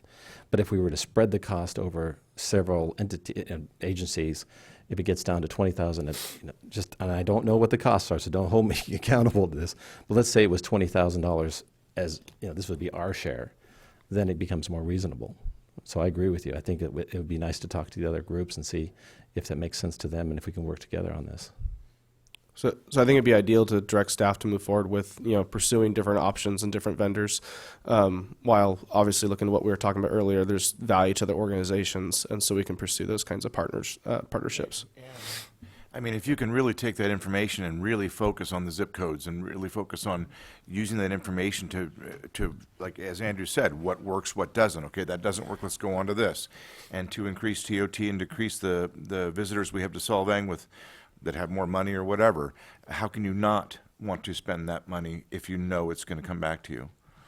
Well, just to give you an example, since we're talking about, we haven't talked about this yet, but for example, we were going to target a particular event like cycling, just because that happened recently.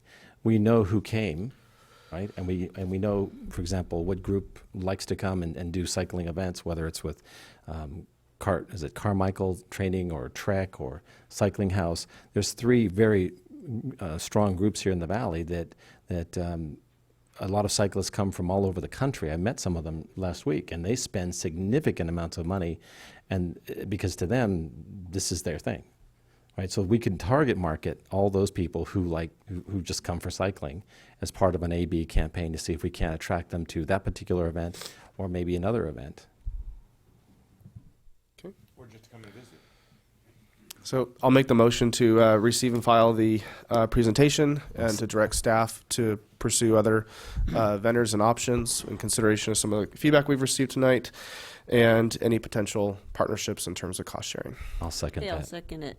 It's been seconded by Karen Waite. Councilmember Waite? Yes. Member Tim Clark? Yes. Councilmember Diarnis? Yes. Councilmember Johnson? Yes. Mayor Toussaint? Yes. The motion carries 5-0, Mayor. Thank you. On to item number 4. And what time are we at? Okay. This is probably, is this a longer presentation? It's extremely long, so this might be a good time So for let's take a break now, and we'll be back in 5 minutes. Item number 4.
resume the meeting here.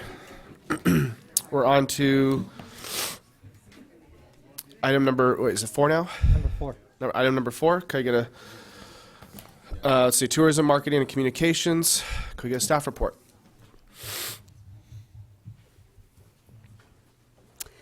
Good evening.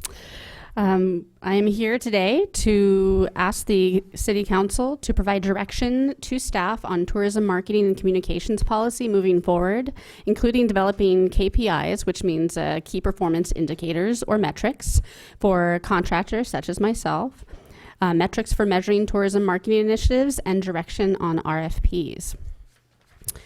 It is my recommendation that, actually, first, I'd like to mention that a member of the public actually called me up and suggested that the council could form an ad hoc committee, which would then allow us to keep on track and gather more information. What we found is there's so much going on right now with the city. There's new events, there's new change, that oftentimes it's hard to fit all of this into the regular council meetings. So it would be great to have extra time, perhaps with an ad hoc committee with 2 council members, in which I could assist with an agenda and actually come back to the council and make a suggestion on policy based on today's discussion. So my first recommendation to staff is that the city does go out to RFP for branding services to include new and or updated logos and graphic elements, along with a brand book with guidelines on how to use those elements for both city and tourism branding. And then regarding marketing and sales, I recommend taking more time to evaluate current and potential future efforts before creating an RFP, and perhaps an ad hoc committee would be helpful in that process. More public engagement efforts are also recommended, especially with local businesses, such as having quarterly in-person meetings or workshops. And then, of course, also engaging with them through email and monthly newsletters. So I recommend directing myself to present a tourism marketing plan, which could be done, again, in conjunction with an ad hoc committee based on council's feedback in January or February. So I will warn you, I created a presentation because there's a lot of data that I'm going to be recapping today from the 3 surveys as well as workshops, and just in general public engagement with the city. It is a lot of data, so if at any point it's too much, you feel free to speak up and we can move along. The reason for this is because in order for you to consider these recommendations, it's important that you hear all of this feedback from the public. Before you move your next slide, can I make a comment? Mm-hmm. Do you know anything wrong with that picture? It says, Bit of Denmark restaurant, do not enter. We should Photoshop that out or something if we use it for tourism. Good point. So the way that this presentation is going to work is that we're going to go by category to try to make it a little bit more digestible. And at the end of each category, I have a few questions for consideration for the council that hopefully will help guide in your decision-making process for the direction moving forward. So we'll look at public engagement, and then we'll look at tourism as a whole and feedback kind of regarding general Solvang impacts or tourism impacts on Solvang. We'll be talking about branding, events, and then looking at marketing, such as marketing, sales, and visitor services, and finally, city communication in regards to tourism. So public engagement, just a reminder that we did reach out to residents, visitors, and businesses to ask them what they think about Solvang tourism and how it impacts them. So each group was actually asked different questions that focused on that group. And a quick note, we received quite a few written surveys, and with those written surveys, a lot of people decided to write comments on them. And unfortunately, there were a lot of nasty comments, I'll be honest with you. But one of the comments was, we received, oh, what kind of questions are these? These are poorly written. And I did want to respond to those comments. These are actually written by professors that study tourism and the impacts of tourism on communities. And there are a few questions also from other city surveys, but primarily from those professors. So these weren't written by us, but rather experts in the field. So our methods. We received public feedback through 3 surveys. Residents, and we received 394 of those. Visitors, we received 229. And local businesses, we received 46. There were some more printed surveys received from residents this week, but that was after our deadline. However, I do have them, and we have also kept these surveys live just in case council would like to incorporate, further information, feedback. We also had 3 workshops on December 4th. That's a poster that we had about the workshop for residents, and then branding, and then local businesses, as well as emails and letters to the city council or myself. So demographics. This part is pretty important because like we talked in the last agenda item, there's anecdotal measurements and there's data measurements. When you look at data, you can take it as is and say, okay, well, this is definitely what's true. What happens if you don't analyze that data is you don't necessarily know why it is the way it is. So you could look at sales, for instance, and it could be because there was an event that day, or it could be because of some totally different reason. In this case, I would like to really explain the demographics so you understand which groups were responding to these surveys. So the resident survey demographics, a majority of them were over 60 years old. 70% of respondents have lived in Solvang 8 years or more.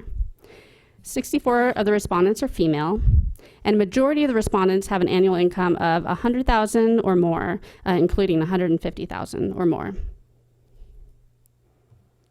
per year.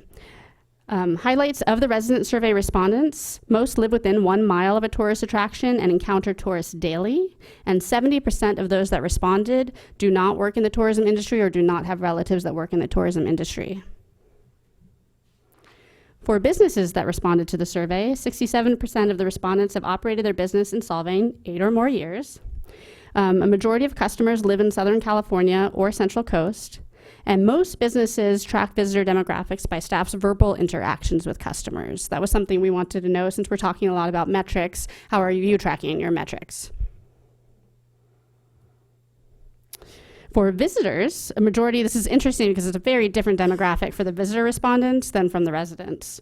So we have a majority of the respondents were 30 to 49 years old, 70% were female, 93% of the respondents live in California, and 21% of them have an annual income of $50,000 to $74,000, and then right after that, $100,000 to $150,000. So much lower than the resident demographic. For visitors, we asked them, how often do you travel? And most of them said a few times a year. And generally, they said that they don't really have a preference, but obviously weekends. Saturday was the highest, as well as Friday and then Sunday. But midweek, as we all know, Tuesday through Thursday is much lower. Visitor incentives. We asked them, well, what would it take to travel on a midweek day or off-peak season? And these were some of the examples we gave. They were also able to write in more. And events was actually the highest. That was the highest reason that they would visit potentially on an off-peak day, followed by hotel deals, not surprising. And fewer crowds was actually pretty high, 59%. Package deals was also above 50%. In improving their visit, they were looking for more activities and businesses staying open later. I found that really interesting since we've been talking about that a lot in the different council meetings about staying open later, and that really topped it with 40% responding. So here's some questions to consider based on demographics. Do you want to change the demographic that currently visits Solvang? If so, why? And for instance, I wanted to give an example. What do I mean by that? That's something that I heard a lot in the workshop. I've also heard in emails and just in person from people attending council meetings. Oh, well, we don't want that type of demographic. So because that's been brought up, what does that mean? And who are we looking to bring to Solvang? So your goal may be to bring fewer visitors, but who spend more money when they're here, or maybe just more visitors in general. If yes, you do want to change it, how much are you willing to invest to change that type of visitor coming to Solvang? How do you plan to incentivize businesses to change their offerings? So really quick on that, when we get to these questions, feel free, I'm going to just pause at each one of these set of questions if anybody would like to comment on it, otherwise we'll keep moving. Any questions or comments? Okay. Tourism-related insights and challenges. So business insights. We asked them year over year, have your sales improved, stayed the same, or gotten worse? And compared to last year, 43% saw improved sales and 39% saw worse sales. Not as many stayed the same. Upgrades. Businesses were asked if they how many upgrades they had in the last year. A majority did a few at 47%, and many did a lot. So really, most businesses that responded did quite a few upgrades. And then new trends. We've seen a lot of, excuse the typo there, we've seen a lot of different trends, but wanted to see, what have they heard? Because they're there, especially retailers, talking to the customers. And they are looking for lodging and dining options, and really custom experiences topped the list. Business challenges. We asked them what kind of challenges result from tourism. And they mentioned parking was high up there, as well as signage and city communications. Those were kind of the most important, and traffic. But what I like about some of these graphs we're going to see tonight is we're comparing visitor and resident. So you notice that they're kind of similar for the first three, but then traffic for the resident was actually not that high. But for the visitor, it was mentioned. So tourism's impact, business feedback, where revenue should be spent. Fixing and maintaining the restrooms and fountains was really high up there, as well as roads and sidewalks. And then looking at attractions that benefit residents too, including community-focused events and infrastructure and public engagement. These are all important things in how tourism impacts residents and businesses. Solvang improvements, Solvang residents were asked how the city should accommodate the increase in tourists that visit our city. And the top two improvements are more attractions and events for residents, not just visitors. Infrastructure, communication, and metrics were close behind. So questions to consider. How do you plan to address challenges for both residents and businesses? What items are a priority for upgrades? Any comments or questions? Mm-hmm. So if you go back to the prior slide, where it says residents, create experiences and attractions that benefit residents as well as visitors. So I've been sitting up here for a number of years, and what I'm hearing from many, many residents is they don't want any attractions. They don't want anything new. Which is it's very hard for me to swallow and sit and listen to that when I look at other numbers where we have some businesses and presenters that come in and say how well things are going when we have events. So to me, that's kind of a conflict. So if you could give an example of an event that might attract residents, that would be wonderful. Sure. So actually, to respond to that, I would be honest with you and say it's probably the demographic of these respondents, the residents. They, as I mentioned, a majority of them were over 60 years old. From reading the surveys, and you'll see in these charts as we go along, a majority of the respondents prefer not to have a lot of visitors. And so it just depends on who you're getting to respond to the survey. So where I see a conflict is that data from the data that we received, for instance, from Solvang Fall Fest, which was overwhelming both in a percentage, but also of the number of residents that said, finally, an event for residents. So again, in order to really take those two examples and say, well, which one is more accurate, you would have to continue to do more research and surveys. Okay, so next up, feedback from about tourism. So 69% would like to see the Solvang Conference and Visitors Bureau revived. Business feedback. So which holidays are businesses open? Christmas Eve and 4th of July topped the list at 84%. And we asked them how likely are businesses to stay open on weekends or during events, and 34% said they're very likely if other businesses stay open too. So this was based off of a 0 not interested at all, and 10 very interested. And so I think that does say a lot, that they are open to do it if others are as well. So questions, would you like to focus staff or contractor efforts on encouraging businesses to stay open later? That's definitely not something that happens on its own, and it does not happen just from an email or even a single meeting. It takes a lot of time to get that change to happen.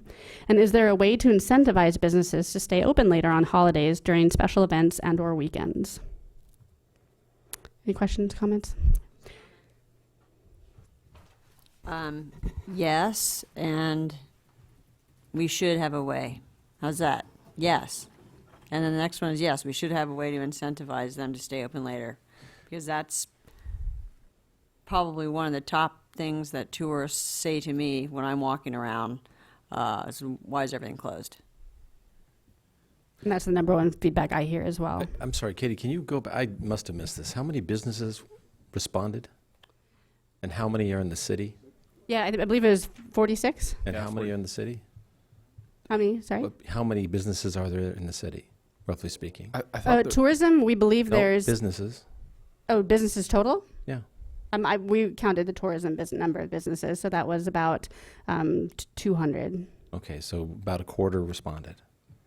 Yes, very small amount of businesses and a lot of outreach to get that response. So, okay, we can do better at this. Thank you.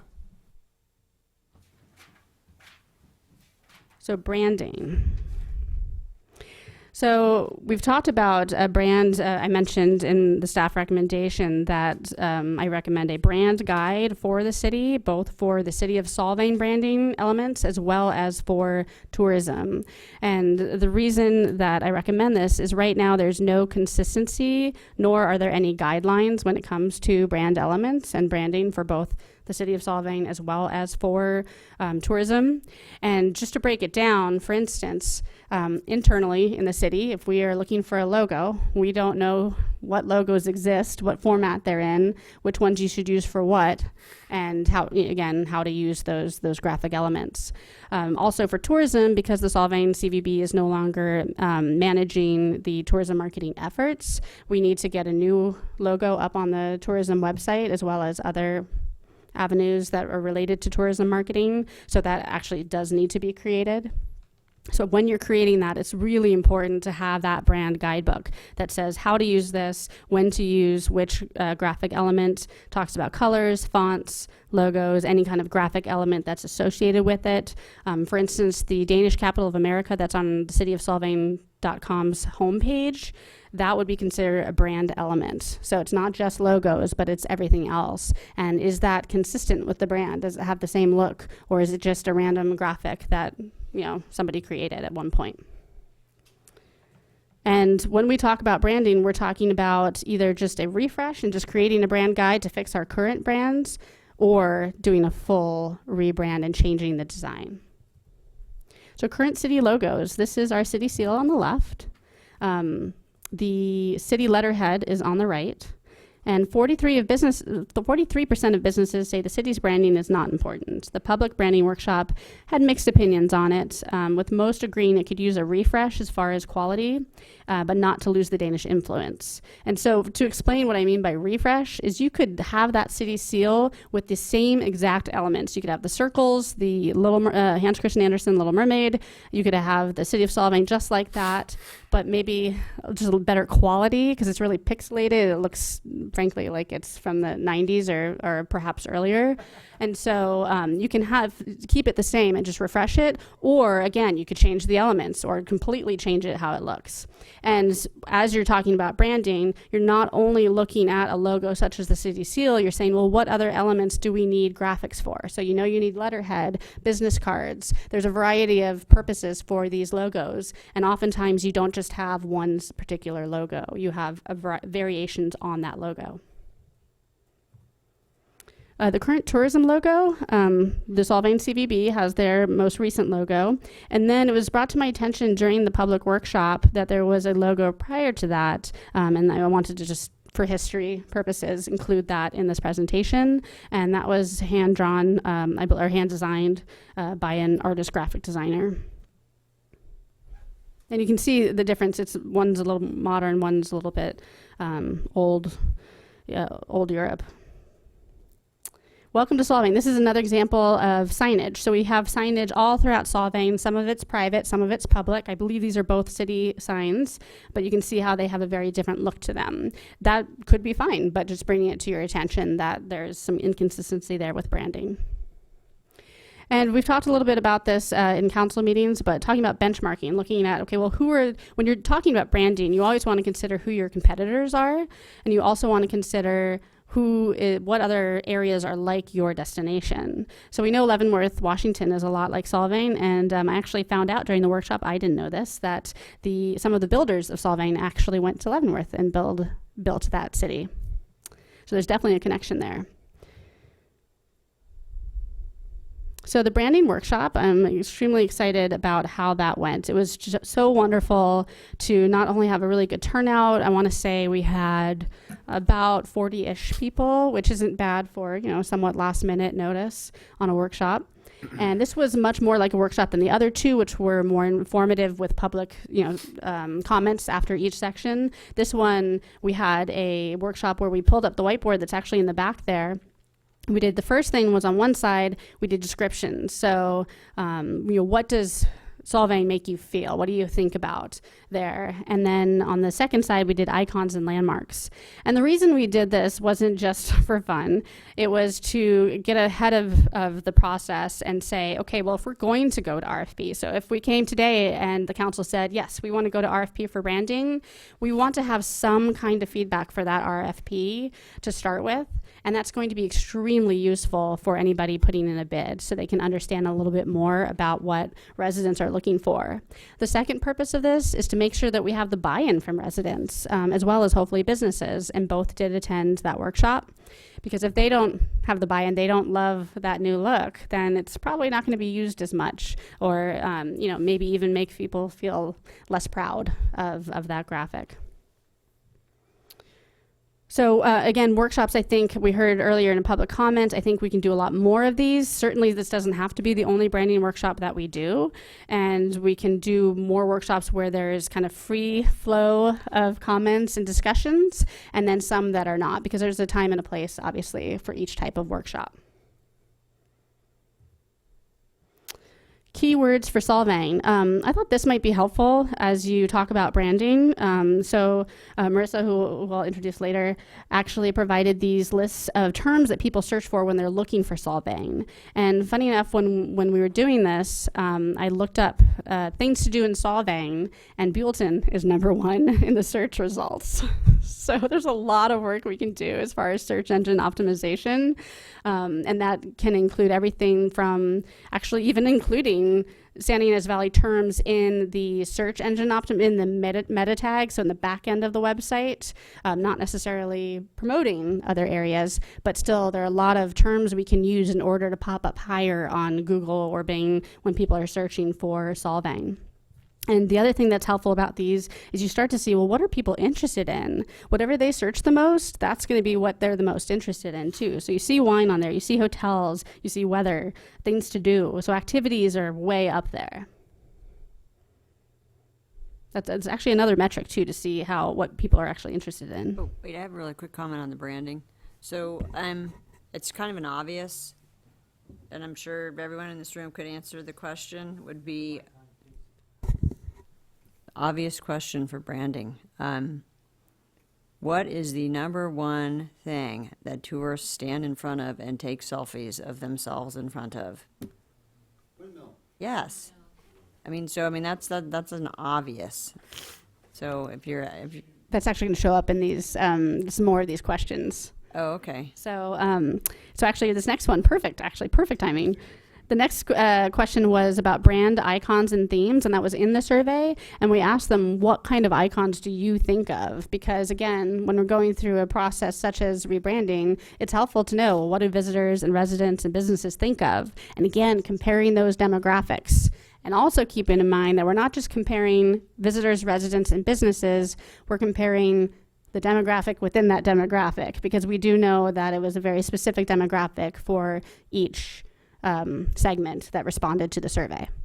So for brand icons and themes, Old World was one of the themes that was the most popular, and windmills was generally a close second, and Danish modern was soon after that. So those topped the list. They were actually much higher than, it was a little bit different than the workshop. The workshop, we did hear very mixed reviews, where a lot of Old World, that was a common thread. But then I also heard a lot of, well, Old World, but it can be presented in a modern style, so modern aesthetic, if that makes sense. So something can look like Old World European, but it can still have a modern aesthetic in the quality of the graphic and the way that it's presented. Can I ask a quick question? Why is there no Microphone. Yeah, that Why is there no blue on windmills? actually, Marissa, we did we receive that one? No, that one was the one that was not in the that was not in the visitor question. It inadvertently got left out, so that's why it's not there, because it wasn't responded to. I'm sure it would have been way up there, but we can add that again if we continue doing a survey process. So name. This is another question that's really important because we are looking at, or we are redoing, in the process of redoing the tourism website, but also looking at everything from hashtags to handles on social media. And honestly, what do you call tourism for Solvang right now, because there isn't an active CVB. So we asked, what name do you prefer? Do you prefer Solvang California, Solvang CA, or Solvang USA? Right now it's all Solvang USA, and the overwhelming majority liked Solvang California the most. I do want to note that handles, that's too long for handles, so it would still have to be Solvang CA for social media handles. Questions to consider. What is the brand identity of Solvang? Who determines this? Is this the visitor, the resident, the businesses, council members, all of the above? Do the current logos match the identity of Solvang? Which elements are important moving forward for brand consistency? A new or refreshed graphic element? Please choose between those what you're looking for. And then also a brand book and guidelines for graphic elements and identity. More questions? Should the current city seal and logos be refreshed, redesigned? If so, what is the recommended process? And obviously, I'm happy to make recommendations. Are additional public engagement efforts needed? Can city staff go out to bid, RFP, for branding services, including a brand book with guidelines, logos, and graphic elements? And should the Solvang Tourism logo be the same as the city logo, or should it be refreshed or redesigned? If so, what is the recommended process? So with that, we did receive mixed reviews on that as well during the workshop. Some people said, you know what, just keep it the same, that's fine if you redid it. And other people said, no, it's important to have it separate. And just personally to chime in on that, it is important to have some kind of official identity for the city that helps distinguish it for official documents. Any comments or questions on this section? Yeah, I mean, for example, have you looked at other cities, let's say, such as Santa Barbara, the logo that they have on their official government letterhead versus what they use when they advertise themselves? Totally different, because they have a CVB and they spend a lot of money on their logo.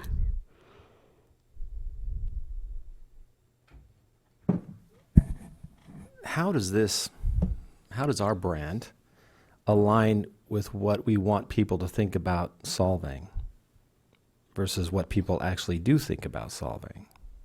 That's the question. Right now it's so inconsistent that there is no way to measure that, because there's so many different quote unquote brands. So how do we answer that question? That's really, it's more of a rhetorical, that one's a rhetorical question in the sense of something to consider as you're deciding moving forward. Who is deciding what that brand identity is? Right now, there's no person or entity deciding that. Is this premature? Is branding, given all the things that we need to be dealing with right now, is this a bit premature? We do need a logo for Solvang. I have a temporary logo that I've made for social media that is similar in font to the Solvang CVB. It's a Cinzel font.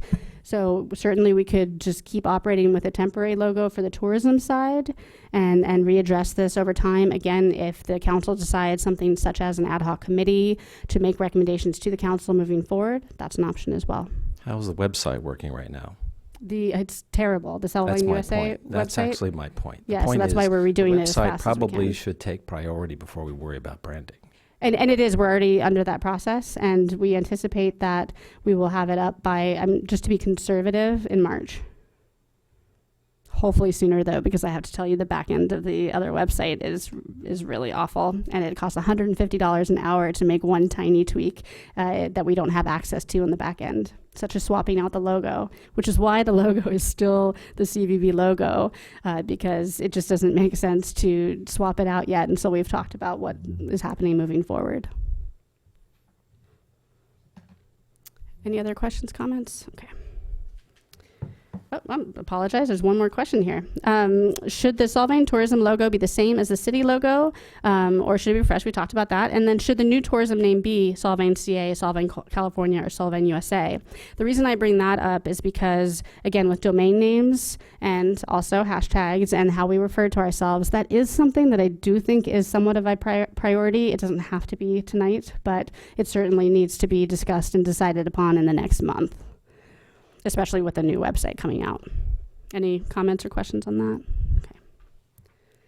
All right, events. I know this is a hot topic, so I wanted to make sure it was its own category here. So kinds of events. We asked all three demographics what kinds they want to see, and Danish was number one, family friendly, and Christmas was way up there. Then we also said, well, which would you like us to host annually? And we only asked residents and visitors that. And they said Danish Days and Yulefest are a must. Surprisingly, I was really surprised by this. Taste of Solvang was up there. And we've actually received a fair amount of emails from the public asking about Taste of Solvang already. And then Fall Fest was a close second. Which events increase sales? So we asked businesses this, and they said that Danish Days actually increased sales the most, and you can see the difference there is quite substantial. And then 4th of July, and Yulefest and Taste of Solvang are up there. And actually, it is important to note, if you look at that chart too, the exact percentages, so, looking over 50%, and then the smallest one, Fig Fondo, I think was around 9%. So questions to consider. What types of events need to happen in Solvang? Actually, I'm sorry. I'm going to interrupt myself real quick, and I would like to report on the workshop. Events were the hottest topic at the workshop, and I would say that was what was focused on the most. And the number one piece of feedback that we received was, please do not close the streets.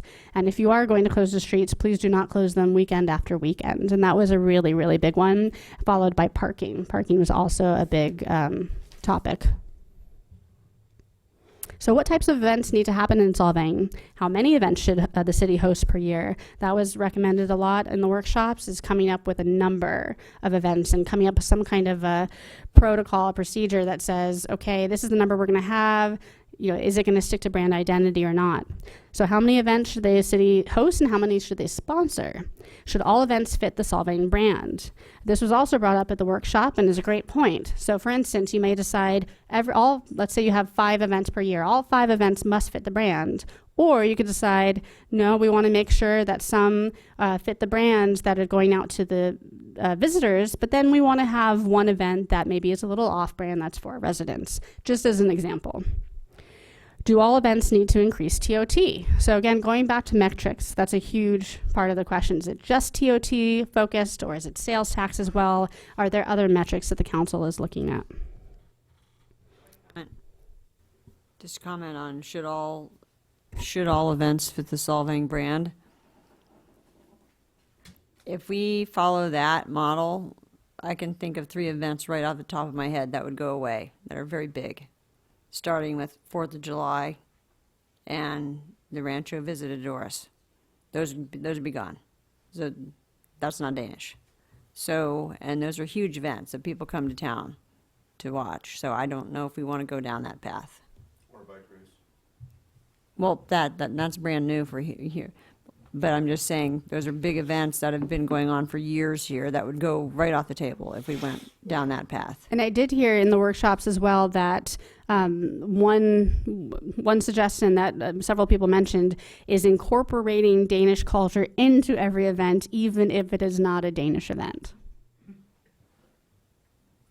Do you have any granular detail about the types of businesses that were present at this survey?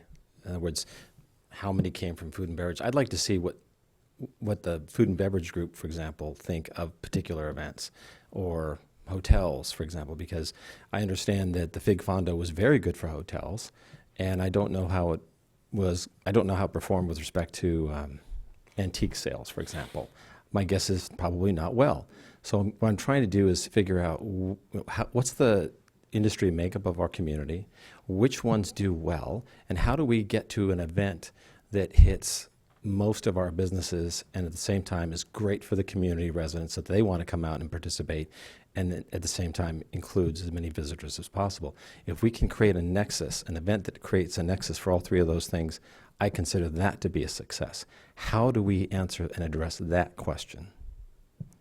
Well, that would be part of your metrics right there. If you were saying that you wanted to you wanted your event to fit this criteria. So for instance, and I don't want to get into this too much because it's on the advanced calendar, but you will be talking a little bit about what is that process of deciding on sponsoring events. But since hosting is also a different process as well, something to think about is, okay, well, if you have, for instance, a matrix of things that must happen in order to be approved for a grant or in order to be decided upon to be hosted by the city, then it could meet those metrics. Okay, so for example, I enjoyed the car show. That was a lot of fun. But my guess is from the people that I talked with along Copenhagen, they didn't appreciate the street being shut down. And a lot of businesses just didn't do well because that wasn't the target market. I'd love to talk to I'd like to know, for example, again, how did it go for general retail? How did it go for restaurants? I know the restaurants cleaned up pretty well. So this is and then we need to figure out, again, this has to do with master planning and economic development. If these events tend to need more, I'm just making this up because I don't know, if we need more food and beverage establishments to serve a particular, the types of events we want to bring to town, then I guess that would give us an example of, or an idea of how to start developing the city going forward. So what I'm trying to figure out is, I think we need to hear more from Cosmont in terms of comparing Solvang to other communities and then trends, regional trends and things like this. I would love to actually respond real quick to this because we received a lot of feedback on this topic, and I didn't want to stray too much from just the focus tonight is marketing. But we did receive a comment that Los Olivos, for instance, for some of their events are packed, and sometimes that is about the actual products that they sell and serve in Los Olivos compared to the products that are offered here, and not necessarily quality, but again, just type of product or services. And that would fall outside of marketing. So for that reason, I would suggest that we stick with marketing right now and maybe... Well, actually, that you made a really good point there in the sense that if you look at the majority of the businesses in Los Olivos, they are what kind of businesses? Wine. That's right. So it's much easier for them to establish a brand identity, right, and a marketing plan, and to target certain individuals that they know like to drink wine. So that's the kind of thinking I think that we have to put into the analysis of branding. It's not just a logo, it's far more, and I'm trying to get at that, but I don't see how we answer that tonight. If you're just bringing it up for conversation, that's great, but I think we're going to need more workshops on this. Yeah, we can't answer that question tonight, and that is a long-term process to define that. And when you're trying to represent a large variety of types of businesses just within retail, for instance, we have high-end, more expensive products, and we have much more well, I'll give you another products. example. Again, Solvang has a very diverse economy, which is fantastic. And one of the things that I would love to see more attention given to is a theater district. This is something that I've been talking about for a better part of a year, and it's positive feedback from the businesses, from the residents, and from the visitors. Was there any question given to that? About theater? A theater district or entertainment and that kind of thing? No, I received a lot of nasty notes about how long the surveys were, so I think that's one thing we have to consider when doing this, is that they either need to be segmented into shorter, more digestible surveys, and or done by a professional that can do, like for instance, a visitor intercept study. And I would just like to mention that, yes, I agree that the overall economic development strategy and conversations with companies such as Cosmont, who will be coming back to council in early February with that type of conversation, initial analysis, and economic strategy suggestions for the city, is kind of the bigger, more open picture, and marketing and tourism is part of that. But there's definitely more considerations facilitating some of the feedback that we get through marketing and tourism, and also the conversation that Cosman could potentially facilitate with the community, which would include, you know, the land use and what type of uses you're looking for, where do you want to expand capacity, what type of design guidelines the city is really looking for. So that's another layer of branding and what Solvang is looking to be. So they all go hand in hand. That would be how I would recommend it. Yes, that's how I see it. Also, some feedback that was not in the survey, but from the workshops, is how it seemed to be a general consensus that having an event center, whether it's a conference, you know, an event center, would be extremely useful. It also solves some of the street closure problems and parking issues, and solving a lot of those issues. So there's a lot of support for that in the workshop. What do you mean by an event center? Such as a conference center or event center that's been talked about, I believe, in previous council meetings. Yeah, I think, yes, what Cosmont is looking at is specific analysis of the specific site at the visitor center, and they're going to come back to us with an analysis of a blended use. So through analysis of supply and demand, they will come up with recommendations of whether a conference center makes sense, what size of conference center, and what other blended use of hotels, parking, retail, etc. could be within that facility. I had something else in mind. That's why I wanted to ask you guys. When we have events here, unfortunately, many times we have no choice but to close the roads down for safety purposes. And that's not necessarily what the businesses want, right? So that begs the question, where do we have an event center where things like this can happen and attract the kinds of visitors and same time engage with the community? Maybe we need to consider a whole new area. For example, in the C3 zone, that area. So we could develop some portion of that into an event area where we can have our own little Tivoli, as what I think it was Fred Koval had mentioned. That becomes its own draw. So we wouldn't have to close down the roads again. And I think, you know, the information that we're getting through marketing and tourism kind of feeds into that. But once again, when we come back with, you know, the broader economic strategy and land use conversation through Cosmont, we could definitely look at that point and look at further workshops and conversations with community. Yeah, I don't think we have. That I think is going to be an important workshop in itself, because having the car show is fun, but it may be detrimental to most businesses. But if it was held in a different part of town, then everybody's happy, right? So That's maybe we like, need Chris, to the consider. Volkswagen show was at the Mission. Exactly. Okay, so I'm just but we can't use the Mission grounds for everything. Yeah. So I think that either we workshop this or start talking to Cosman about, do we need to develop an event area down below where we can have as many events as we want and bring as many visitors as we want, because we have expanded parking. It's not going to impact the communities where people are parking in neighborhoods trying to get to the event itself, that kind of thing. So we have more control over the event. So I'd like to hear more from staff on that. Specifically regarding the car shows, that was also brought up at the workshops, that it impacted businesses in a negative way. And I'm not trying to pick on the car show. No, and I like the car show, but the point I'm making is that no one had talked about it, so I picked on them. And I did want to answer your previous question about why now, can this wait? So some of this can wait and certainly should be holistic with other efforts from staff. But I have talked to businesses and hotels specifically, that have said they've seen a drop in overnight stays, and we don't have that information yet to look at for TOT for right now. But what's interesting is if, for instance, the Solvang CVB hasn't been active in a few months, and then even before that, let's just say they were less active than usual, then you're going to see that effect of not having tourism marketing happening. We've seen that, and we'll go through this a little bit in the marketing section with social media and website stats, but we have seen a difference just in the last 3 weeks that we've been doing minimal marketing, because we have been focused first and foremost on the public engagement process. But with the minimal marketing that we've done, we've seen a huge uptick in website traffic and social media. So can it wait? Some elements of this can, some of it cannot, because we have to continue with these basic marketing efforts. And in order to do so, we do need some decisions on what we're asking you here in this presentation. I'm going to disagree with you on that, because my understanding in talking with some of the hoteliers is anecdotally, and I defer to Andrew Kahneman because he and the casinos control a significant number of hotels. Can you address this just quickly? No, I think we need to keep moving forward. Well, my point is, I don't think we've seen any drop off in the hotel and the TOT revenue, have we?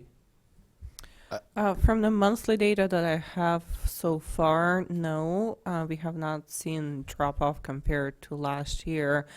And when we come back on January 13th, We'll get a better points, picture. we'll have actually TOT through December at that Right. point. And I So don't we'll think have- sales taxes dropped off either. So what I'm trying to understand is what kind of impact or difference have we seen because as you put it, the SCBB was non-functioning for the last few months vis-a-vis what would have happened anyway. In other words, And we don't know that yet. I mean, that's my And there will be more comprehensive financial reports in and this is what in I'm January. asking We'll you have to more of that do data. is So to be able to make that comparison. in the interest of keeping, I'd like to keep moving forward because we'll have. This is important. In other words, she's asking for guidance in terms of metrics. I'm giving her one. I get it. This But is a what lot I of the think we need questions to you're look at. asking will be here in January. So we're getting that data. And we would always have that data. I mean, that Well, is a basic metric. I understand, and I'm All just right, suggesting. please continue. Marketing. So we're going to break this out into marketing and then sales and then visitor services. So feedback for marketing themes for visitors, residents, and businesses. Their desires were different depending on the demographic, but they did have food, family, and Danish culture in common. Food was a really, really big one. Business feedback, we asked them what kind of marketing efforts would you like to see coming out of the city of Solvang, and it was pretty much positive for most items, a little bit lower for trade shows and much lower for radio and TV, and a little bit lower for print ads as well. So basically if it's online, it's very positive. Survey results, have you heard of Solvang? This is the visitor question. 91% of respondents said yes. And how did you hear about Solvang? Friends and family are the number one way that visitors heard about Solvang, followed by social media. Current marketing efforts. So kind of integrating some of what we're currently doing that I did not cover in the communications plan. So just to differentiate between the two, this is tourism focused. We have the visitor survey, of course. E-marketing, we just started that in very late November, so it's only been a few weeks, but I have some great data for that. Social media metrics, we've been measuring, what we're doing, and we're working on a new website. Email marketing. I wanted to kind of, Chris, you just mentioned comparing year over year, and whenever that's possible, it's great to do so. So for the email marketing, we sent out a YuleFest focused email in late November. When I say late November, it was very late November. And then again in early December. And then if we want to compare it to, well, what do we have this to compare it to? Well, we have last year's YuleFest SCVB email. So we compared the results of those emails. So the first two columns are our current city contractors sending out an email to visitors, which I believe is, I want to say it's about 20... Marissa, do you remember the number? 25,000, is that right? Well, I can confirm that, but it's a large number of people that receive this email. And we looked at the open rate as well as the click-through rate. So the open rate was much, much higher for these two emails. And also the city's effort surpassed the industry standard, which is all the way on the right, by far. And then we compared it to last year's email, which did not surpass industry standard. So just a reminder that we are on Facebook, Instagram, and Twitter. And so we are on there as Solvang USA for tourism, as well as, of course, IDK has YuleFest Solvang on Facebook and Solvang YuleFest on Twitter. And we're in the process of merging those accounts so that the old CVB ones and the new IDK ones are going to be merged. And the city of Solvang on Instagram has traditionally been more tourism focused, so we're slowly weaning that towards city news. But obviously it's an aesthetic based platform, so we want to make sure that it's still aesthetically pleasing. Social media, the power of content. So last council meeting, I showed this as an example. It was the Yule Fest parade, and I said, oh, there's 1,024 people that were reached, and we only have, at the time, I think it was 500 followers. We now are up to over 600, and that was only a couple weeks ago. And we're also, this same exact post, the next day, it went up to 4,607 people reached, just because they loved the content so much that it had a huge number of shares. I think it was, at the time, the first one was 4 shares, and I think it went up to 23 at least. So just the power, again, that's just the city of Solvang. We're starting from scratch. Imagine what Solvang USA can do with their current, near 30,000 followers.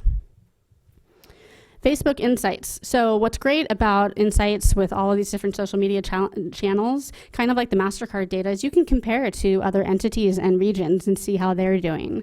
So I thought it would be helpful today to kind of do a comparison here.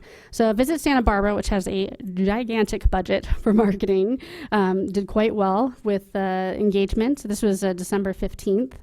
And this was just for 1 week. Solvang USA right behind with 27.6 thousand. Visit SYV at 17.1. Discover Buellton 2.5, and then Solvang Chamber 1.6 thousand. So just kind of getting an idea of what that engagement's like with the total number of likes. And then our top organic post was actually a Fall Fest. It was 10,808 people reached. That was with no, we did not put money towards that ad. And it's really hard with Facebook's algorithms to reach a lot of people organically. So that's a great outcome there. It's the 3rd highest post that Solvang USA had this year. Instagram as well. I wanted to point out that video on the bottom right is of the drone show, and it actually ended up having 10,129 views. And the Instagram, which we've only been using for a few weeks, is now up to 7,000, it may be higher today, but 7,138 followers. Website Insights, this is again going back to what people search for, is super, super helpful with metrics. So we're looking at, well, what do they search for when they get to our website? They're looking for things to do, Yule Fest, things to do, events. They're looking for Fall Fest, top 10 spots in Solvang, where to stay, dining, shopping, and how to get there. So those were the top 10 places that people went when they go to our website.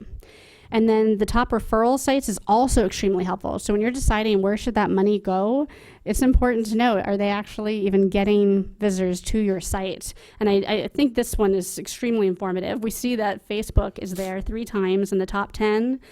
City of Solvang is a top referrer, and that's probably because we pop up high in the search engine results, so they go there first, and then they go to the CVB. And then Yule Fest is also number 5 in that list. And Visit California is way up there, and they're a great partner to work with. And I'm sorry, really quick, but did you say that the Instagram followers was 7,000? Mm-hmm. Is that the one that we started with 5,000 just a month ago? No, this is the Solvang USA one. Okay, got it. Okay, thank you.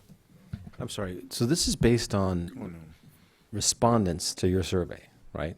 No, this is all metrics from social media. This has nothing to do with the survey. Okay, what I'm trying to get at is the demographics behind the metrics you're showing us. No. So the survey are the demographics that I reported at the beginning. All these social media are not the. Okay, so who's the demographic group behind Instagram? We didn't do. Yes, it's young people. That's my point. And I'm trying to figure out. Actually, it's not. For Facebook, one of the fastest growing audiences About is Instagram. over 60. No, he said Instagram. Oh, Instagram. Vis-a-vis Facebook, where the largest demographic group would be.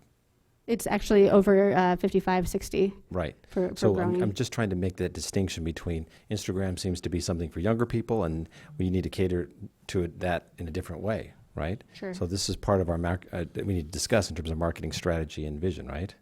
Absolutely. And I'd like to know if that's growing faster, for example, as opposed to Facebook. If Instagram's, so comparing the percentage of growth between channels. Right. Sure, we can do that. Okay, moving forward. Text notifications, so we'll be launching that in 2020. And again, what's great about that is we can add events, deals, and emergencies. So if there was a road closure, sometimes there's a closure between, for instance, LA and here. And I know the CVB used to send out notices too, because it's important to let people know if they were planning on coming here, what other routes to take, for instance. We are filming on January 6th and 7th for content for both the City of Solvang website as well as the tourism website, and then also for B-roll, which is footage essentially for public relations. And then it will also come with photos and will be shared to 2.3 million followers through 2 reels and a post. And what's great about this is it can actually be spliced, so different pieces of that video and the raw footage will get all the raw footage from the filming, and we can use that for a lot of different marketing efforts. And the reason we're doing that is because user-generated content does not contribute as much video. It's primarily photos. So I'd like to introduce you again to the current marketing team. I've done it before, so I won't go into too much detail, but we have Marissa here, who is handling our marketing and administrative services. So she's acting as our visitor and business liaison, and she's also updating the website and managing social media for Solvang USA and marketing administrative services. And then we have Anna Ferguson Sparks of Stiletto Marketing, who handles all of our public relations, and she likes to define herself, and I love this term, as a media concierge. So really going beyond just sending out press releases, but also helping media with itineraries and their trips and where to stay. And she'll be working 28 hours a month. She just started this past week for Solvang. She's already been working for the city through IDK on Yule Fest. And I know we've talked about that here, and she's been doing a great job. So she'll be doing an editorial calendar, 2 releases a month, pitches, media relations, and reporting and more. Liz is handling our e-marketing, so she's just very specific. She's doing those e-blasts that we showed you, and she's also doing blog posts.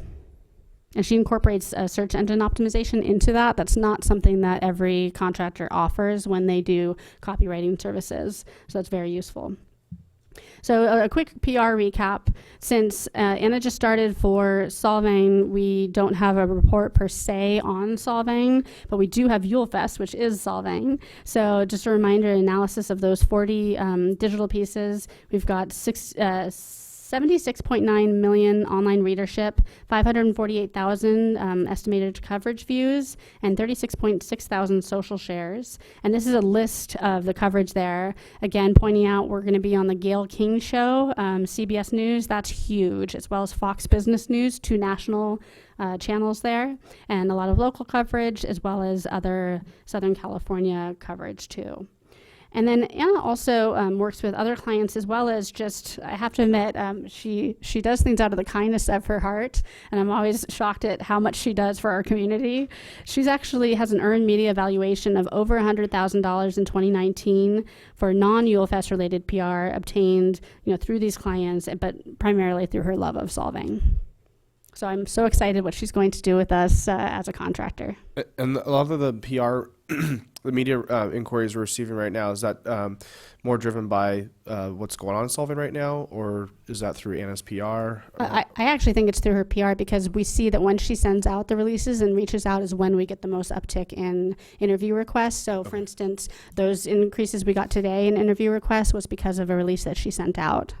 And so it's a mixture of what we have going on, and then the PR that's going out with what we have going on, and then the media is then inquiring. It's primarily the proactive PR in this case. Sometimes it's not with Solvang, sometimes it's that they reach out to us, but lately in the last month it has been because of the proactiveness of that. And she's been doing this under IDK's banner, right? Under the flag You're right, of IDK hired her per the city's request. Right, so most of this work is done for Yule Fest at this point. This is the success that she's generated, and you call this earned media evaluation. So the earned media evaluation is not related to Yule Fest. That's separate from Yule Fest. That's just her own, what she's done herself. And yet you just made this point, how the media coverage for Yule Fest has been unbelievable across the country. Unbelievable. And I know that... Attribute that to IDK or to... To Anna. Okay. She's the one doing the proactive PR. And I think the mayor can attest that he's been getting a lot of interview requests. It's basically going to be like nonstop for the next few days. And they want to do interviews at 2 a.m. in the morning. This came as a result of Yule Fest, right? Like this week interviews? Mm-hmm. Yeah. Most of them are. So my point is, this had the intended effect. Even if we didn't spend another dime, the marketing and advertising value of what we've accomplished here with Yule Fest is unbelievable. It's more than all the other previous decades combined, practically, if you were to look at the national attention that we're getting. Is that correct? Yes, and just to make sure we're not quoted incorrectly, excuse me. The $100,000 media evaluation is not for Yule Fest. The evaluation of Yule Fest would be very, very high when you're looking at a show just like Gayle King. That is just out of the second topic I'm talking about. And just that was to my clarify. point. So I'm making Yeah. the distinction that when you get on a national channel like CBS Morning Show, what would that earned value look like? And I'm guessing it's in the tens of millions of dollars, probably a lot more than that. I don't think we have that. No, we don't have that data. That'll be but we another can update some other time. But that is something that Anna will be doing with the Solvang PR coverage. Is she will be working on reporting, and so if there are metrics that you're looking for that she does not include, which she'll include quite a bit, then we can certainly ask if that's something we can get. I'm certainly interested in the follow through. So, for example, there's a lag time between the time people see this and say, "Oh, I just have to go to Solvang," right? So I'm guessing that this is going to translate into significant revenue going forward. Is that a good assumption? Oh, absolutely. Keep in mind that some of these channels will actually have a very long-term impact. So something, for instance, like Gayle King, they have, I'm pretty sure most of those have a YouTube channel as well that goes with their news source. And so those get viewed over and over for a long time to come. And the same thing is true with Los Angeles Times and all the articles that she put in there. Absolutely. Well, kudos to Anna. So direction from council, things to consider for marketing. What deliverables are you hoping to receive from marketing contractors? Currently, we're trying to solve immediate needs, but there is very little direction, to be honest. Would you like to go to bid for additional services or wait per staff recommendations? What metrics are you looking for when analyzing marketing efforts? So this is a big one, and I think maybe it will come up a little bit in the next agenda item with my contract. But I did just want to chime in and say it has been difficult doing a lot of this without direction and knowing, again, next steps moving forward. So I'm hoping tonight that we can at least cover the basis of what the council is looking for out of the current contractors. Sales. So sales, we did not touch upon this a lot in really in the surveys. We wanted to see, well, what did people bring up in workshops and in public engagement? And so questions to think about when it comes to sales. So what kinds of services are sometimes offered by destination marketing organizations regarding sales? And that can be everything from group itinerary planning. So let's say a group calls up and says, hey, we booked a room. We'd like you to plan our visit. And that happens a lot. I can tell you, we get all sorts of inquiries. Hey, can you basically help us? Looking for free travel planning services.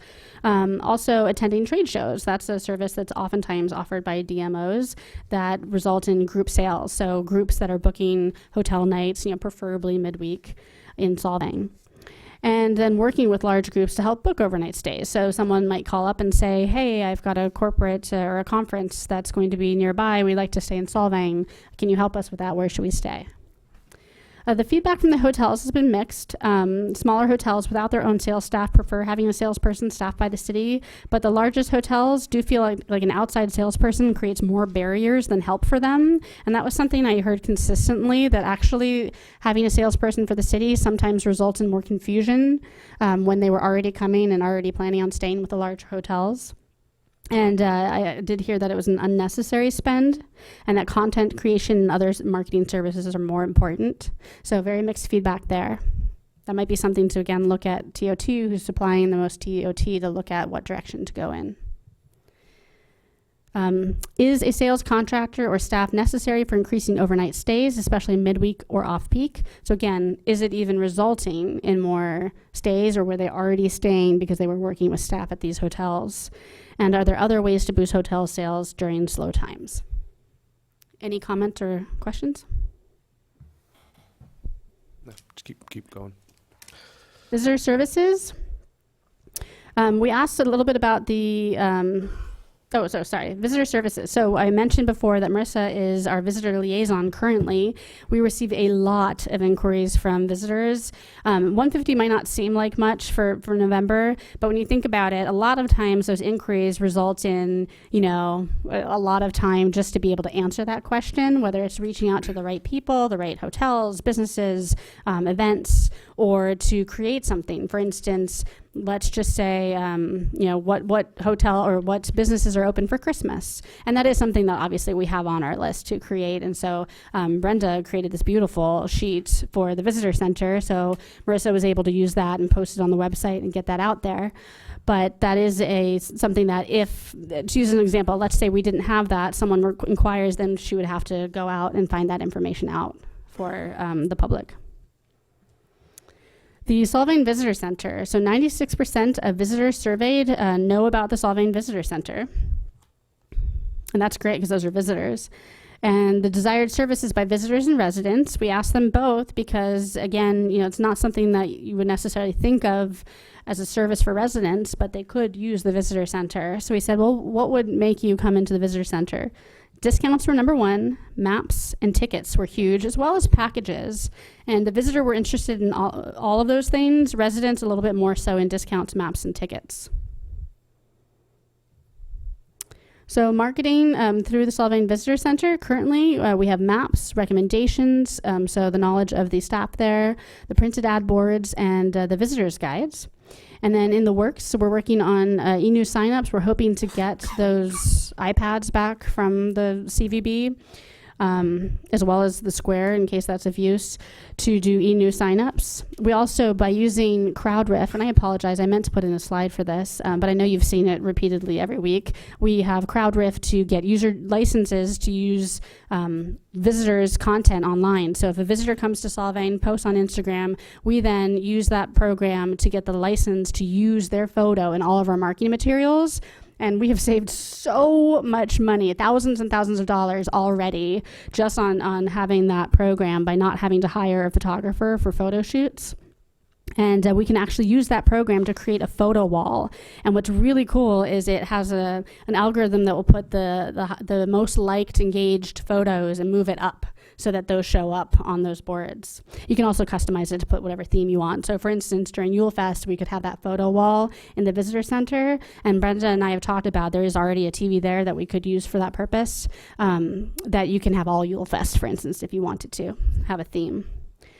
And hashtag signs. So kind of looking at, are there ways to incorporate digital marketing into a physical space?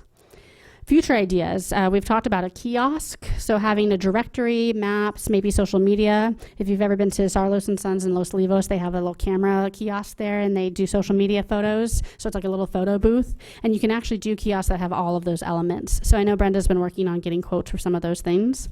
Tickets for events, as we mentioned, that was something that people were very interested in. Special activity packages. One of the trends for tourism is actually having customized packages. So things events or activities that you can't just do, that are really unique and special. It may even be a one-time thing.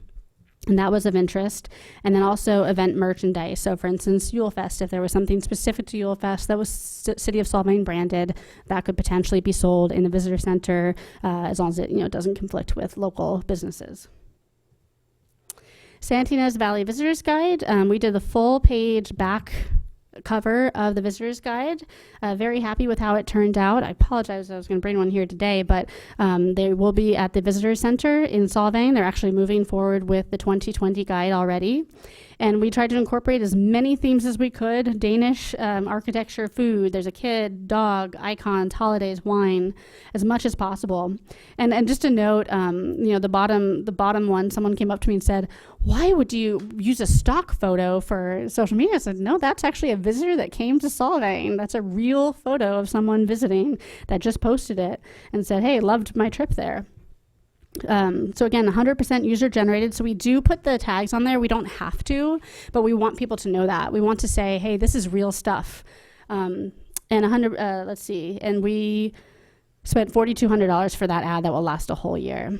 And the other thing that's great is that the publisher reached out to us, and we only had, I think it was about a day or two to review the content they gave us, so it wasn't a lot of time, but they did say they had not received new content for the Solvang section in about 5 years as far as photos go. So we were able to give them user-generated photos that were honestly way more up to date, that they were able to incorporate into it. And they were also able to look at some of that content and try to give them new ideas. So for instance, we have some new offerings like the VR Space VR here that people may not know about. There's virtual reality that are a little bit different. So they were able to incorporate those things into the visitor's guide this year. And how many people actually use or see the visitor's guide? Does Brenda, is she here? Do you happen to know that? In November, we handed out 1,249.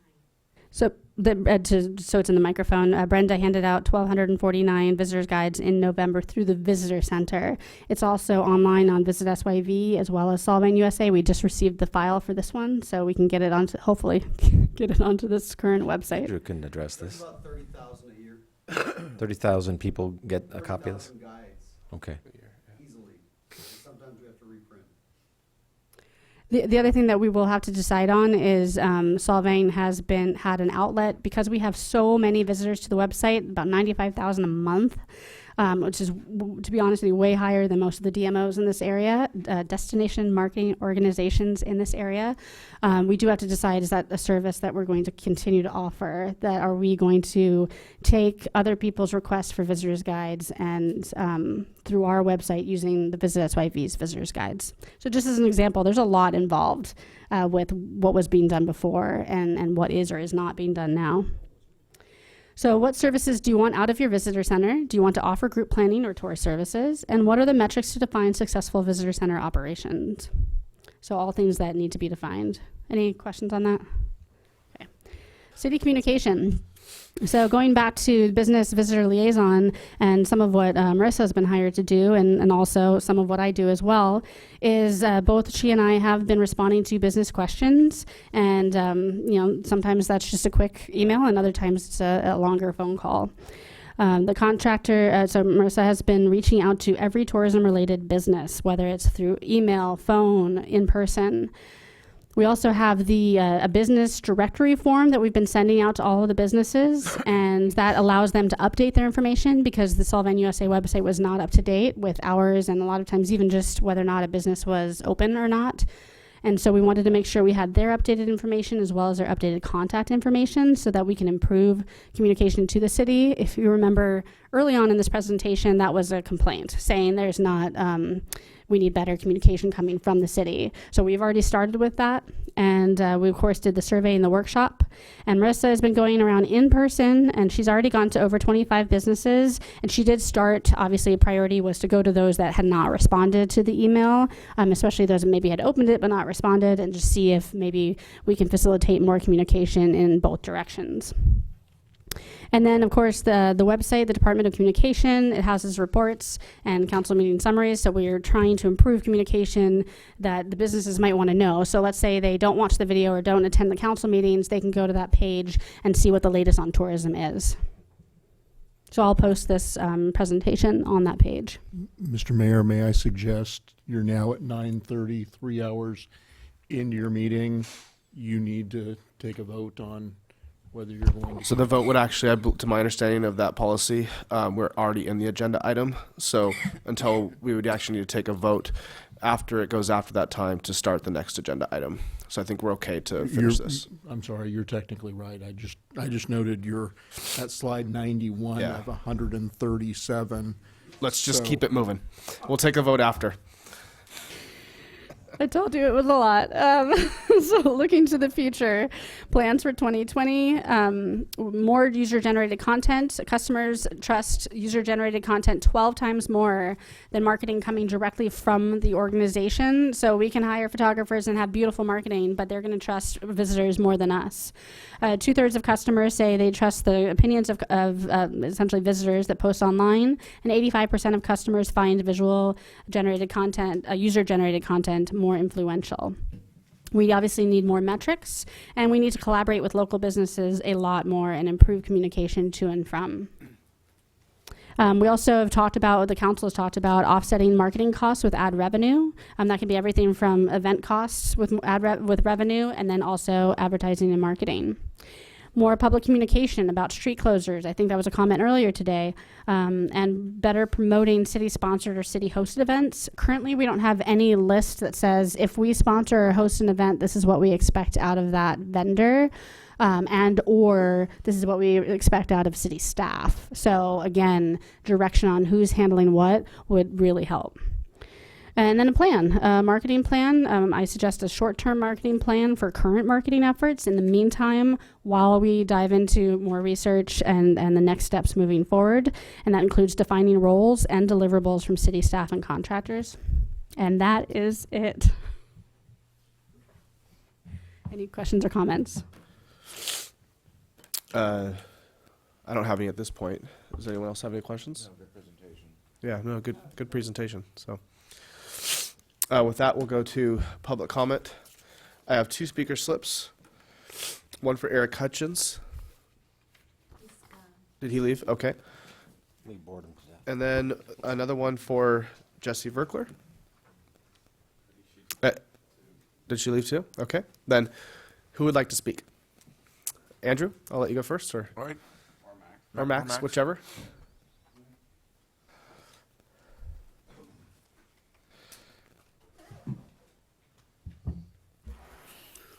Mr. Mayor, Council, I thought it was a very informative presentation. I'm a little bit lost as to where we're going with this. It feels like we're putting the cart before the horse. In order to address 99% of what was up there, there has to be a comprehensive strategy determined by the city or by an ad hoc council, whatever it might be, to determine where we're going. We've got to have a solid strategy before we talk about investing in any of this for the city. I'm also trying to understand, in looking at the firsthand survey information, about a year ago we had a tourism summit that generated firsthand information that covered almost verbatim what was up there. I'd like to know that if we're doing this, have we put both data sets together to see where we have the information? This may have been a little excessive since we've already done this just a year ago, and looks like it yielded about the same. I'm trying to understand how the residents piece of this is relevant to the tourism piece of business. I love the businesses and what we're doing for tourism and the visitors. I also question the statistical significance based on the numbers that were surveyed. We certainly would want to see at least 300 plus in that survey set just to get some validity to it. Some of the other things that were discussed about incentivizing businesses to stay open and how that would work. Again, this presentation was really all-encompassing, so just picking a few things that were out there. There are tourism districts that are formed all over the world that determine what the hours of operation are and the business types of businesses within those districts in order to have the right balance to drive the tourism, which feeds the tax machine, best way to look at it. We currently don't have any of that, and so even talking about incentivizing a business to stay open seems, ludicrous. The incentive to stay open is to do business and make money, and that's why we have businesses, period. Also, events fitting the brand. I know there's some conversation. Councilwoman Waite brought this up. I don't know that that's even something we should discuss. How do we talk about fitting the brand? What is the brand? Hasn't even been identified. Solvang is a city, and as such has lots of different things going on at all times. And I think that our various events that we've seen with great success has certainly proven that it's not something that has to fit the brand. It has to fit something that makes sense for the city, period. And then finally, event center moving and that whole discussion about creating an event center away from the city core. If we really look at that on the macro level, you're moving people away from the businesses that are looking for the customers. And every time that we see this happen, it's really strange. We have events that take place in the city, people complain. We have events that move away from the city, people complain. We really got to decide what we are here, right? And how we address the tourism base and what we're doing to drive the business in it. Thank you. Thank you. Max Hammer. I agree with him on many of those aspects. One of the things, trying to get a business to stay or forcing a business to stay open is ridiculous. I mean, and they do it in some districts, but it's just not going to happen in town. Branding book. You talk so much about the branding book. That's kind of like a BAR, if you think about that. We got a brand. We need to really keep that. I'm back on the BAR. We need branding, just like she said. All needs to be consistent, and that's what a BAR does. Keeps our building consistent. We lose that Danish heritage. We're nothing in Solvang if we lose that. The visitor's guide. I unfortunately was on the committee when the visitor's guide went from Solvang to the Valley. And I was okay with the Valley, but then they brought in Los Alamos. So now we have this magazine, and as soon as you send somebody up to Los Alamos, they're not coming back to Solvang. So, and that was a real problem with me. I happened to be on the committee at the time. I voted against it, but the committee went ahead and got the whole, because that Solvang guide used to be exclusively Solvang, only Solvang, and that's all it was. And then it got polluted, and we got Los Alamos, and from there, you know how I feel on that. And the events, we can't all have great weekends in business. Some events are great for my business. Some events are great for Rasmussen's. They can't all be great for everybody. So, and I get that, and I'm pretty sure most of the merchants do. So, again, having events that are specific to Solvang, that doesn't matter. Just make sure it's a mix and not too many, and keep the roads open as much as you can. So that's all I have to say. But again, the BAR and the branding guideline, it's the same thing. They're just two different things. I can't get that BAR across. Thank you. Is there,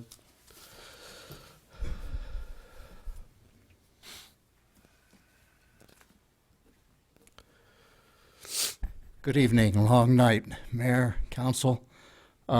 I was here the night Katie had the workshop, and she covered everything and more in her presentation. So with some guidance, I think that renewing her contract probably be a good idea, because she's a go-getter from what I can tell.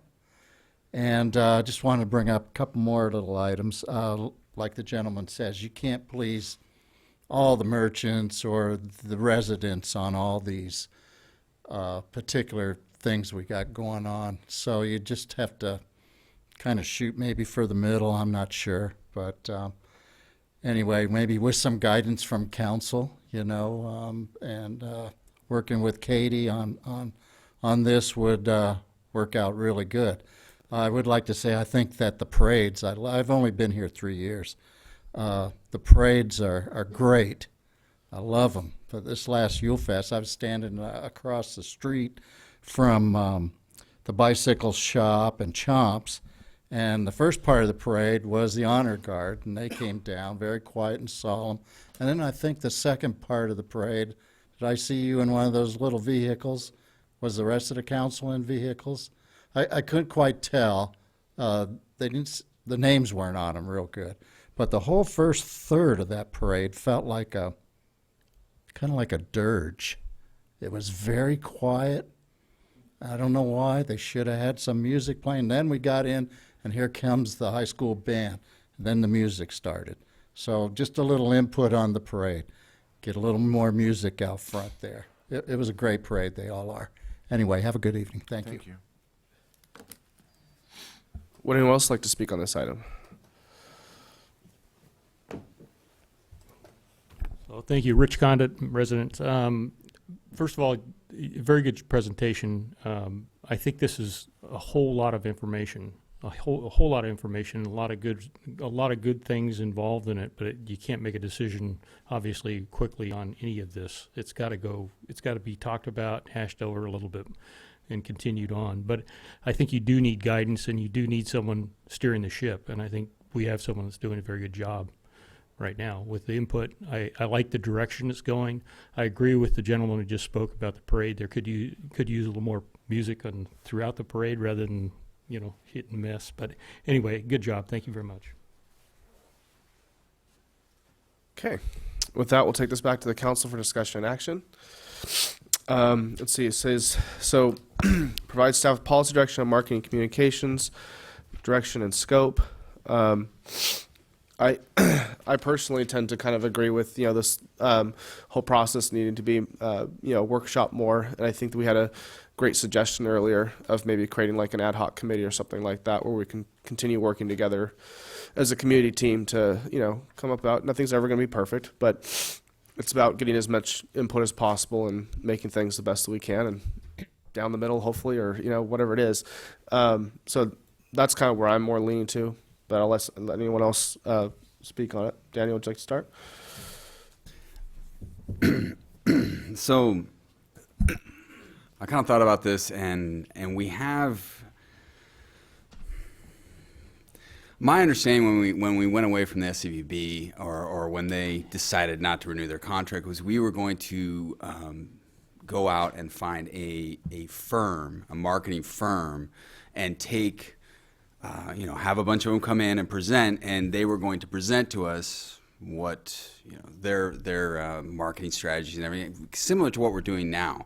But right now, it seems like we're kind of spread apart and broken apart, and we have all these different contracts going. So my concern is we don't really have a finite task for this, and I don't know. I feel like all these things can be encompassed into one thing, including the MasterCard data. I feel like we could hire a company to do all this for a certain amount of money and completely separate this from us spending every waking second discussing it. And I think we talked about this originally, but we've kind of gone away from it. I know a lot of things have come up, events and whatnot. So I don't know. As far as our, all of this stuff's great, and I agree we need to talk about it, but I kind of feel like what avenue are we going to take as far as contracts and money go? Because my concern is that we're just, we're not really, we're presenting a lot of data, we're talking about it a lot, but we're not going anywhere. And I'm not quite sure. I'm not quite sure what the plan is. Can I add to that? I would like to see, whether it be Katie or somebody else, a firm to come in, make a presentation, tell us what they think the branding should be, and encompass all the analytics, et cetera, all the marketing, everything in one contract, if you want to call it that. That's what I would like to see. And I think that's kind of where we're moving towards, but it's about, kind of collecting feedback and things like that and giving, having something to work off of. But I fully agree with all your thoughts. Can I respond to that Yeah. really quickly? So the reason that I recommend waiting a little bit on the RFP is because if you don't have some of these basics decided on what you want, there's no way to measure a firm, and especially when there's a bunch of different bids, and you don't have a way of submitting an RFP if you don't know what it is exactly you want. Isn't that part of their job? So in order, it can be, but they still need some kind of metrics or basis. So what if we were to scope say, of work. in 2 months, let's have all this done? In 2 months, I think that's too soon. The other thing to answer your question is, if you put it out and said, just show us what you've got, I can tell you from experience, I can tell you from Mulefest, salespeople. that doesn't work. You're going to get 3 totally different ideas because they don't know what your budget is. They don't know, they may not know Solvang. There's so many questions that need to be answered in that RFP, and that's why we're here discussing this. And yes, I agree with everything Andrew said today. This is a lot of data. Some of it is the cart before the horse. But without direction, I'm just presenting you with whatever information I can. But I think ultimately we're leading down the path that you guys are talking about. Okay. That's So our goal. I just want to comment that it really was my suggestion for the city of Solvang to hire a public information officer, which we did, because I felt that this had never been done before, and it was very important and needed. And we wouldn't even be having these very important conversations about social media and metrics, probably, if it hadn't been sparked by hiring our public information officer. So, I mean, I think she's doing just a wonderful job, and her team are doing a wonderful job.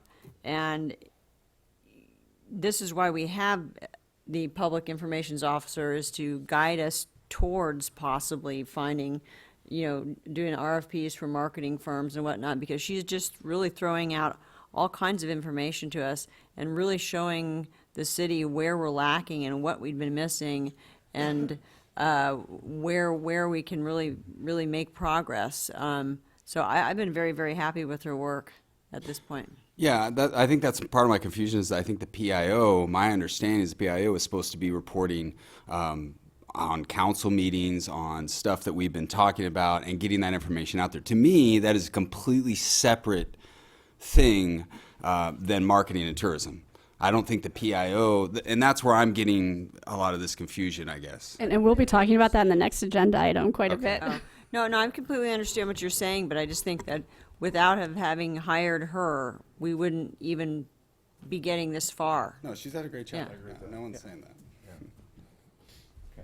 Thank you. And one more point I did just want to add to that is that in my suggestion, another reason for waiting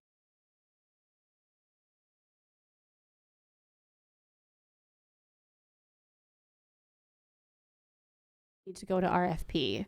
So if you're forming an ad hoc committee, for instance, and you're taking time to develop these basic metrics and what the council might want coming back to the council for a recommendation, that also allows more time for us to present more metrics on, well, how's it going on a basic level? Because I know that you're very interested in finances. So if you're looking at the cost, I can tell you it's going to cost a lot to hire a firm to do all of the things that you're talking about. A lot of money.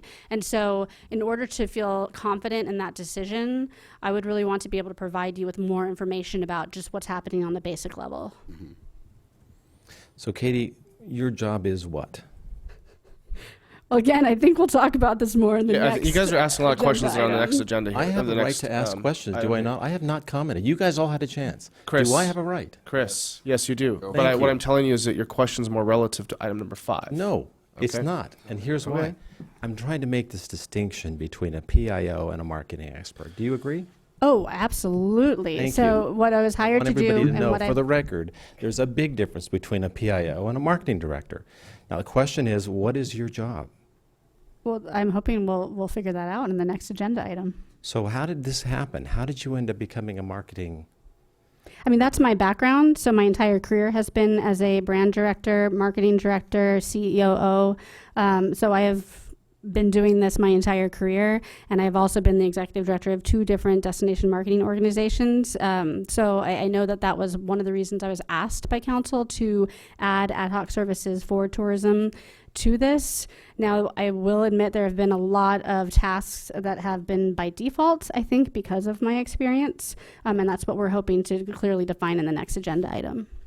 Well, personally, I agree with Daniel and Robert in the sense that I'm still looking for a vision and a marketing plan that goes along with that vision. And I think this does go a long way to that end, but I think we have a lot more work to do before we get to that point. And I don't think that this may scratch the surface. I was looking for more of a higher level approach to this. And then once we figured out the pieces and the priorities for each piece, then start going in and doing a deeper dive. So what I'm looking for going forward, and this, I'm doing this from a business standpoint. This is how I operate. This is how I advise businesses when I work with them. First of all, you have to establish what's the product. In this case, this product is Solvang, right? And if we're going to talk about this, we need to define that very carefully. What does it represent? Not just for the community, but on the businesses and as visitors.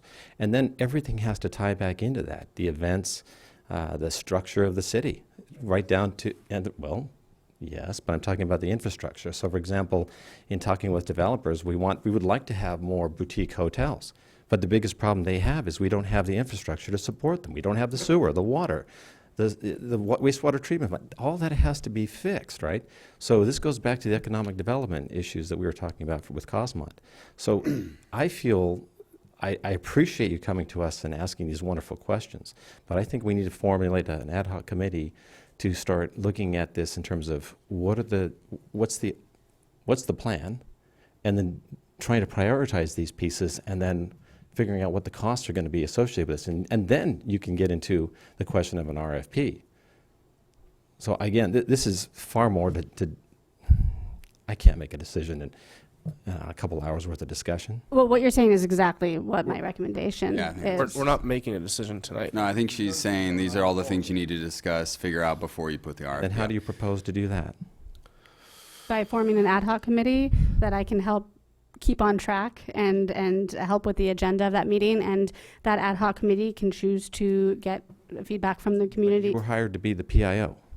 Well, and again, I think we'll talk about that. There's a little, we couldn't put all of the items in one agenda item, so there's an overlap between this So conversation this is part and of the the next problem one. I have, is that I don't know what her job is. And it seems like there's a bit of mission creep. She started out as the PIO, and now she's the Yeah, and marketing director, and who knows We'll whatever probably else. discuss that in the next The next agenda. I think item. it'll also and help. I think by default she did, like she said, wound up doing a lot of work because we needed to put on a number of events very quickly.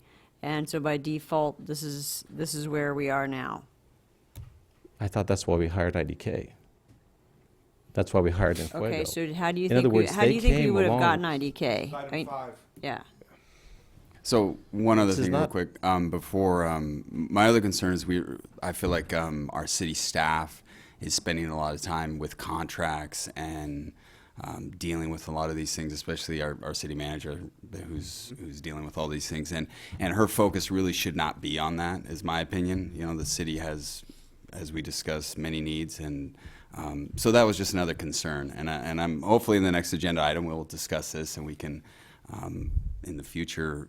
That's also why I was thinking of the RFP sooner than later, is more to relieve her of having to deal with these things. Yeah, but the problem is, as Katie was saying correctly, you have to know what you're asking for before you Correct. put the RFP No, out. I agree. So, and I don't know how long that's going to be, a month, 2, 3? Well, also, really quick on that, if you have a firm that you're hiring, who's managing that? That someone still has to manage that and hold them accountable. And you can go the route where you hire them hands off, and then at 6 months they come back, present it. But then you have to face the fact that you can't help that firm become better if they're not doing a good job during that 6 months that you're waiting for their report. Does that make sense? So Yeah, that's kind of what we had before. Well, it's being able to hold them accountable. we're trying to avoid that. I know, right? we're trying to correct that, right? So we'd have to put some better measures in to be able We to. need a scope of work analyze that. and deliverables. And, And that's someone to what- manage it from the city side right, as well. And that's what the RFP should. Focus on deliverables. And that goes back to metrics and all the other things that we've been talking about tonight. And unfortunately, I disagree with you. I don't think you can find one company that does everything. And maybe that's I'm not the wrong. solution. Yeah, and maybe it's not the solution. So I'd like to get other input from the rest of the community. For example, Mr. Economan, he clearly knows a lot more than I think all of us do. But the point I I'm making agree. is, I think he might be useful in steering us in the right direction. He's volunteered his time graciously, so Ad let's hoc. take advantage of that. I don't want to speak on behalf of the city manager, but I'm hoping today, whether it's through this agenda item or the next agenda item, I do have a clear deliverable about who is managing, or I should say working with the contractors. And it's obviously not something that the city manager would normally manage because it's tourism related. All right. Mr. Mayor, one thing you certainly could do is appoint an ad hoc committee and have them come back as early as your first meeting in January with a status report, including some direction on where they think you could be going for the next couple of months. And that might include, for example, Which I believe was a staff having a city recommendation. advisory committee or something like that. Yeah. Yeah, which is what she's recommending. So if we create some kind of ad hoc committee for that, who, I guess the council, we could discuss right now, who we'd want to put on that committee. Does anyone have any interest in being on that committee? Chris has a few opinions. Yes, I do. There's one. I would love to do it, and I think as many people who want to participate should, but clearly this is a passion of mine. I started this back in July. I'm sorry, I was assuming people Karen? from outside the community, outside the council. Karen, you want to do it? Yeah, I'll work on it. Perfect. Karen and Chris? I like it. Oil and vinegar? Makes a great dressing. Mr. Mayor, members of the council, you may recall a couple of months ago I asked you all to be formal when you create committees. So may I ask you, please, to have a motion, a second, and vote on the creation of Right. that committee, making it clear that it is in fact a limited purpose committee made up of less than a quorum of the council. For a temporary Often purpose. called an ad hoc committee, but it's for one single temporary purpose. Because that means that you don't have to have the particular noticing and other requirements if it was a standing committee. So making clear that this is not a standing committee, it's for limited purposes, and it will expire at the end of its duties. Great. So it would not have to be noticed, just to be clear, unless we It's an ad choose to hoc. do that. Yes, that is correct. And again, I also would note, and I will provide you guidance along the way, if you end up doing things, for example, bringing in a community advisory committee, you will want to handle that in a more formal basis than if you're simply what's often called an ad hoc committee, which means you're not actually even a committee. But I would recommend, again, there be a motion and a second to have a limited purpose committee of 2 members of your council, as suggested, who would work on this tourism and marketing issue and come back to the council with recommendations and then expire when that effort is done. Okay. So I think I'm hearing from an overall consensus from the council to create this committee. I think I've heard that Karen and Chris would love to be on that ad hoc committee. Is there anything else we need to address in a motion creation? That's a pretty strong word. Okay. I'll make the motion to appoint a ad hoc committee of Karen Waite and Chris Diernes to come back at the next council meeting, probably the January 13th meeting, with recommendations on next steps. Would that be appropriate? Mr. Mayor, that would be appropriate. You just need a second. Thank you. Is there a second? I'll second it. It's been seconded. Councilmember Waite, Yes. Mayor Pro Tem Clark, Yes. Councilmember Diarnes, Yes. Councilmember Jensen, Yes. Mayor Toussaint. Yes. The motion carries 5-0, Mayor. Thank you. Okay. So now at this time, since we are past the ordinance for the cutoff time to continue the meeting, and we're about to start a new agenda item, it'd be appropriate to take a motion to continue the meeting. We have item number 5, Public Information Officer contract, which I do believe is more urgent to address here. So I would like to make the motion to continue the meeting and move on to item number 5. I'll second the motion. It's been seconded. Councilmember Waite, Yes. Mayor Pro Tem Clark, Yes. Councilmember Diarnes, Yes. Councilmember Johnson, Yes. Mayor Toussaint. Yes. The motion carries 5-0 as well. Thank you, Mayor. Okay. Item number 5. Can I get a staff report? Yes. So, as we discussed, I am here to ask for an extension on my contract, which is over at the end of this month. In addition, I am asking for additional hours this month, as I am just about done with my hours for December, which is currently on my contract 35 hours per week on average. And because I was going to come here today, to be honest with you, and ask for a long-term extension, but because of the last agenda item, I thought it best to just ask for an extension through January so that there was time for the council to talk about what it is that you want moving forward, because clearly, as we've discussed, there's not a lot of direction in my scope of work and a lot of details that need to still be figured out. So I am asking the council to approve an additional 350 hours, which is an average of 50 hours a week, which is what I've been working, and also asking for more direction on my scope of work for so that I can come back in January with a new proposal on my contract. This would be very much in line with probably what the ad hoc committee will work on with next steps moving forward, because they do go hand in hand.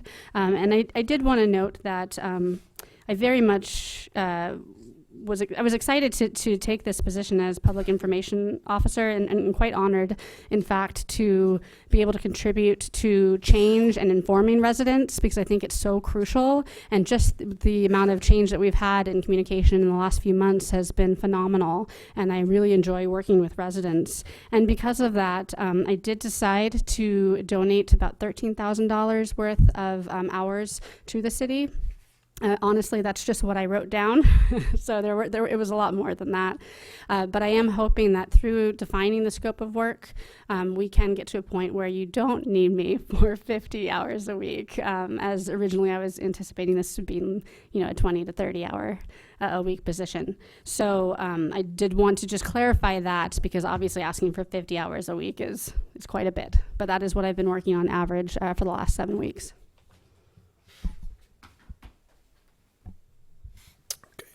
Are there any questions of the staff report? None? I go to public comment. I have no speaker slips on this item. Would anyone like to speak on this item? I see no hands. With that, we'll take this back to the council for discussion and action. Who would like to start? Okay, well, I think that, I don't want to make a motion yet because we're discussing. But I do think that we should extend her contract because we've now formed this ad hoc committee, and I think she's going to be a relevant part of information for us. And I would agree with that. I want to get us through January, get past the burn, get past Yule Fest, and get the ad hoc committee going, and then take stock and go from there. So I'd like to have Katie around until the end of January. And at that point, I think if she wants to bid on things that the city is looking for, then that's fine too. But for right now, that's all we're dealing with is the extension of the contract through January, and I'm for it, even at the 50 hours. Yeah, I think 50 hours is too much. I don't think she should be working 50 hours a week. And especially, I think she's obviously taken on some other individuals to help with the marketing aspect. I don't know that 50 hours she shouldn't even be spending that much time with the added help that she has. If you look at the costs that we're going to be doing, it's up there per month. Yeah. And I just don't think she should be working 50 hours a week. It's more like 60. Even worse. Includes weekends. So, and I think some of that happened because we originally brought you on to be a PIO for the city of Solvang, and then we went through what we did with the SCV and stuff like that. So I do want to thank you for stepping in and taking care of a lot of those extra ad hoc services. But I think that's how we are, how we've gotten to where we are today. But hopefully that's a temporary type situation. I also think there might be some things that we can maybe do a little bit more efficiently. Not saying it's anything on your part, but I think that just internally how we work through this, an example would be, we already have the staff reports that are put together by Daryl, and then Daryl also takes the minutes, and we have the motions here, so obviously you have to be here through the whole night because this was pretty much, all you tonight. But at the other meetings, we can probably reduce the amount of hours by not having you stay the whole night and have Daryl draft up some of that information that then just gets reviewed by you and touched up and, goes out. So that might be a way of significantly reducing hours. Of course, I can't speak for Daryl's position. That's more probably a city manager call, but that's just an idea I'll throw out there that could reduce some of that time spent on Can things. I add to that? Because I think over the last 2 months, things have really started to calm down, and I'm optimistic. I think we're on a better track than we were community-wide. The perception of the council, et cetera, is improving. All the bumps, all the holes that you've had to fill, I don't think we're going to be needing that. And I have no problem approving the 50 hours. I would hope we don't need those 50 hours in the second week of January. Me too. So that's where I'm at, because I think things are running a little bit smoother right now. We're kind of clicking, it seems, a little bit. Some of the events are going very, very well. Yule Fest is great. I think one of the smartest things we ever did was hire IDK, and I think we're lucky right now. But I think we won't need your 50 hours, but that's where I'm at. Well, again, I'm going to ask my simplistic question. What is it that you do? So currently, I put a list. I don't know if did you see the No, attachment? what do you do? PIO, you do communications. So You're now the marketing and event coordinator. What else do you do? Well, not event coordinator, but I do step in when there are holes when it comes to events.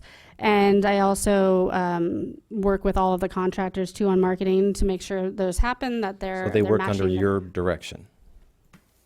I'm working with them to ensure that who directs marketing includes. So they report currently under their contract to the city manager. Is the city manager responsible for them? City manager is technically legally responsible, although I have not worked with those contractors closely, so we definitely need to address the structural. Because we do have a management issue here. Yes. There's a lot of conflated responsibilities and duties, and that has led to the situation we're in. We have scope and mission creep, and we don't have clear deliverables, and this is the problem. This is not your problem. This is a problem that the council should have addressed. So I apologize to you, and I'm being firm here, not with you per se, but with ourselves. We should have done a better job in managing this contract, in this relationship. I don't think you need to work 50 hours. I think that there's a problem here if she's spreading her time across 3 or 4 different functions, and I'd like to see that corrected. But the question is, who directs her? And we don't know. Currently, it's the council according to the contract. Part of the reason we did that, just to be frank, was due to prior So who on the communication council, issues with- how do you get direction from the council? at council meetings. And But I personally didn't know you were doing so many different things. I felt that because I was seeing you in different directions. But again, this was not clearly stated, and I don't think I would have approved that. Not because I don't think you're doing a good job. I just don't think that's the way to operate, especially at this price. And that's why we're here. Well, that's why I'm begging the question, can we do these things more cost effectively, a lot more cost effectively? So I don't think she should be working more than 40 hours. I think we need to look at alternatives for some of the other things that she's doing. Maybe there are people who can take over that responsibility for a lot less money on an hourly basis. And then we have the problem with CalPERS. I don't want to bring this up because it may be a sensitive issue. So this is a conversation that Xenia and I have had in the past, and this is something that I think the council needs to hear more from Xenia before we go ahead and approve this contract. I think we do need to continue on with your relationship with you through the end of January. I'm just not convinced at this price. Do you mind if I respond to a few points there? So a couple issues. One, originally I was going to ask for a long-term not extension, but new contract, because I have gotten rid of all of my other clients because of the amount of time that the city of Solvang takes. And so moving forward, that is just something I would like you to be aware of. Two, right now I am doing what I would consider 2 full-time jobs or a job and a half. And so by deciding what it is that you want, I think we can easily narrow that down.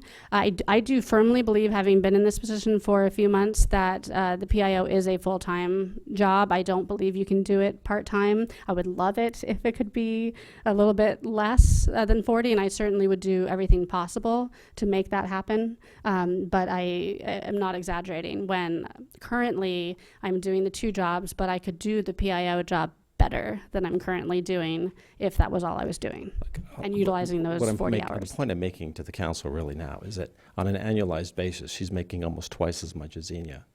And I know this is a short-term thing, but this is not acceptable. She, by her own admission, she's doing 2 jobs. Something's wrong. We got to fix this. So I think we've already addressed a lot of I'm not in these. favor of approving this contract the way it is. Again, what we've already addressed, a lot of this is temporary. I think we're aware of all these things, and that's what we're trying to take care of. So, we can discuss this all night long, but really, what we're just trying to work through and get through till January. And again, a lot of this was caused by we hired the initial intent was to bring on a PIO, and then we had other events that have taken place, and we've utilized some temporary services, and we will be revisiting. So all of what that. do you recommend then? Do you want to keep paying at this price and having her do multiple functions? Through January, Or would you yes. prefer through to January? Yeah. I do not want to do 50 hours a week. So if I can keep it down, I will do everything possible. My family misses me, so I Well, can again, promise that you begs that. the question, who are you getting direction from? If Why I is would this just, happening? if I may suggest, we did just discuss the marketing and tourism, and there is an ad hoc committee to help with that. I would also suggest for this item, for the PIO contract between now and January 13th, I would encourage us to have some clear recommendations when we return January 13th as to what services the city council wants to have performed, at what price you think that's reasonable, how do you want to go about going forward for those services. And we definitely need to fix the structure with the current contracts, which, city attorney could chime into this as well, but city manager and city attorney are actually positions that are defined by city charter, and we also have definition in therefore and thereafter in the protocols with the council as to how our reporting structure works. Other positions are not defined other than maybe the special city auditor under those documents directly reporting to the council. So those are some of the things that I think council So will she's need to be currently prepared to work working through. under the city auditor's jurisdiction, correct? No, she's not. That was changed. Mr. Mayor, no, she's now that you have a city manager, she's working under the city manager. It is an unusual arrangement that you have that was because of Can you, the unusual- I'm sorry, it's kind of awkward, Sorry. but the unusual situation you had over the summer and earlier this year. I'm just going to note that this is something that is within the scope of the ad hoc committee that you just created. I'd note that Councilmember Uranus, you're one of the 2 members of that committee, and I would urge you to work and help us craft recommendations for the meeting on January the 13th, because I'm expecting that either on January the 13th or at the second meeting in January, you're going to have to make a decision about Katie's contract, because this version of it is going to expire at the end of January.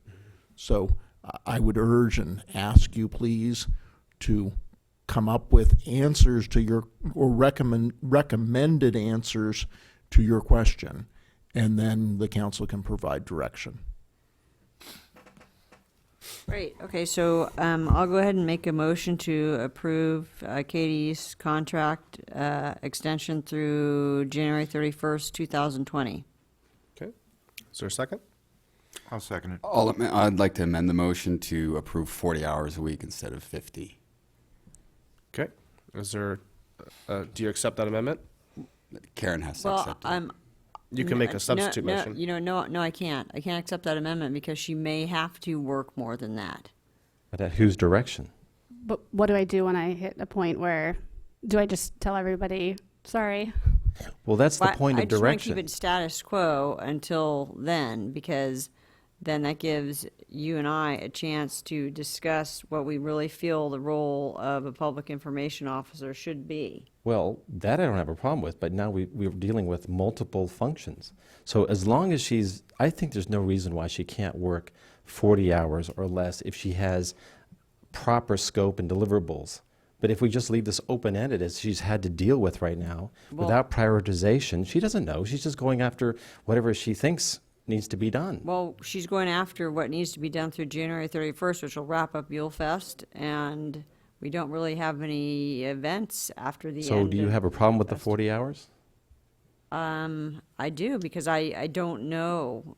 I mean, that'd be like telling me that I can only work 40 hours a week when I'm, flying to Chicago. So what happens when, if you own a business and you're trying to keep labor costs down, and you know that overtime is a problem? The first thing you do is you try to figure out, how do I live within my budget?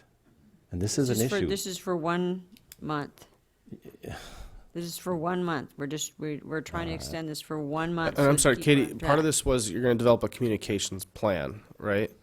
Is that what's going to be done as well during this period? That has not changed from the last couple of months, where we've moved and shifted to prioritizing communication solutions first before that final plan.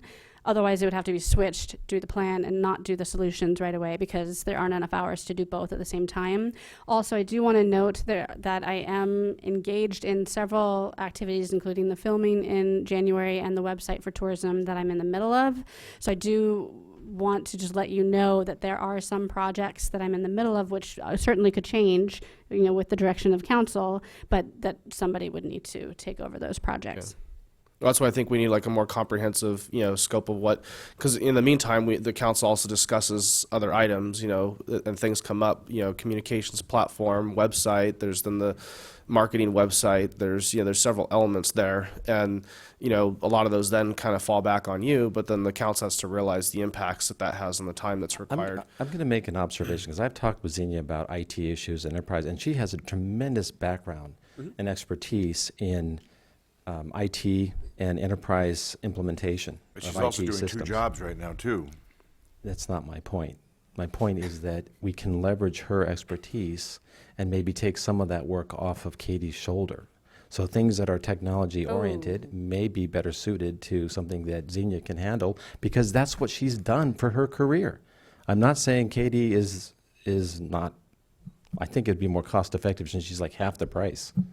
I have an idea. How about if we go with the 40 hours, and if you feel that you need to put in more hours, then you request that. We had that in here originally, but because I report to the council in my contract, we decided to be safer to do the extra. So we could certainly do that. I just need to know who I ask for that authorization. Well, the city manager. No, the council. Well, but the council, you'd have to It's get gotta that be the direction because council. she reports to the council and she needs additional hours. I would have to call a special meeting for the council to meet just to approve the additional Unless hours. you can, I mean, you're here and you're approving this contract, so you could put that modification for just the 1 month through January 13th until we come back with more clear scope and direction. You could authorize 40 hours with extension by city manager. That I could agree to.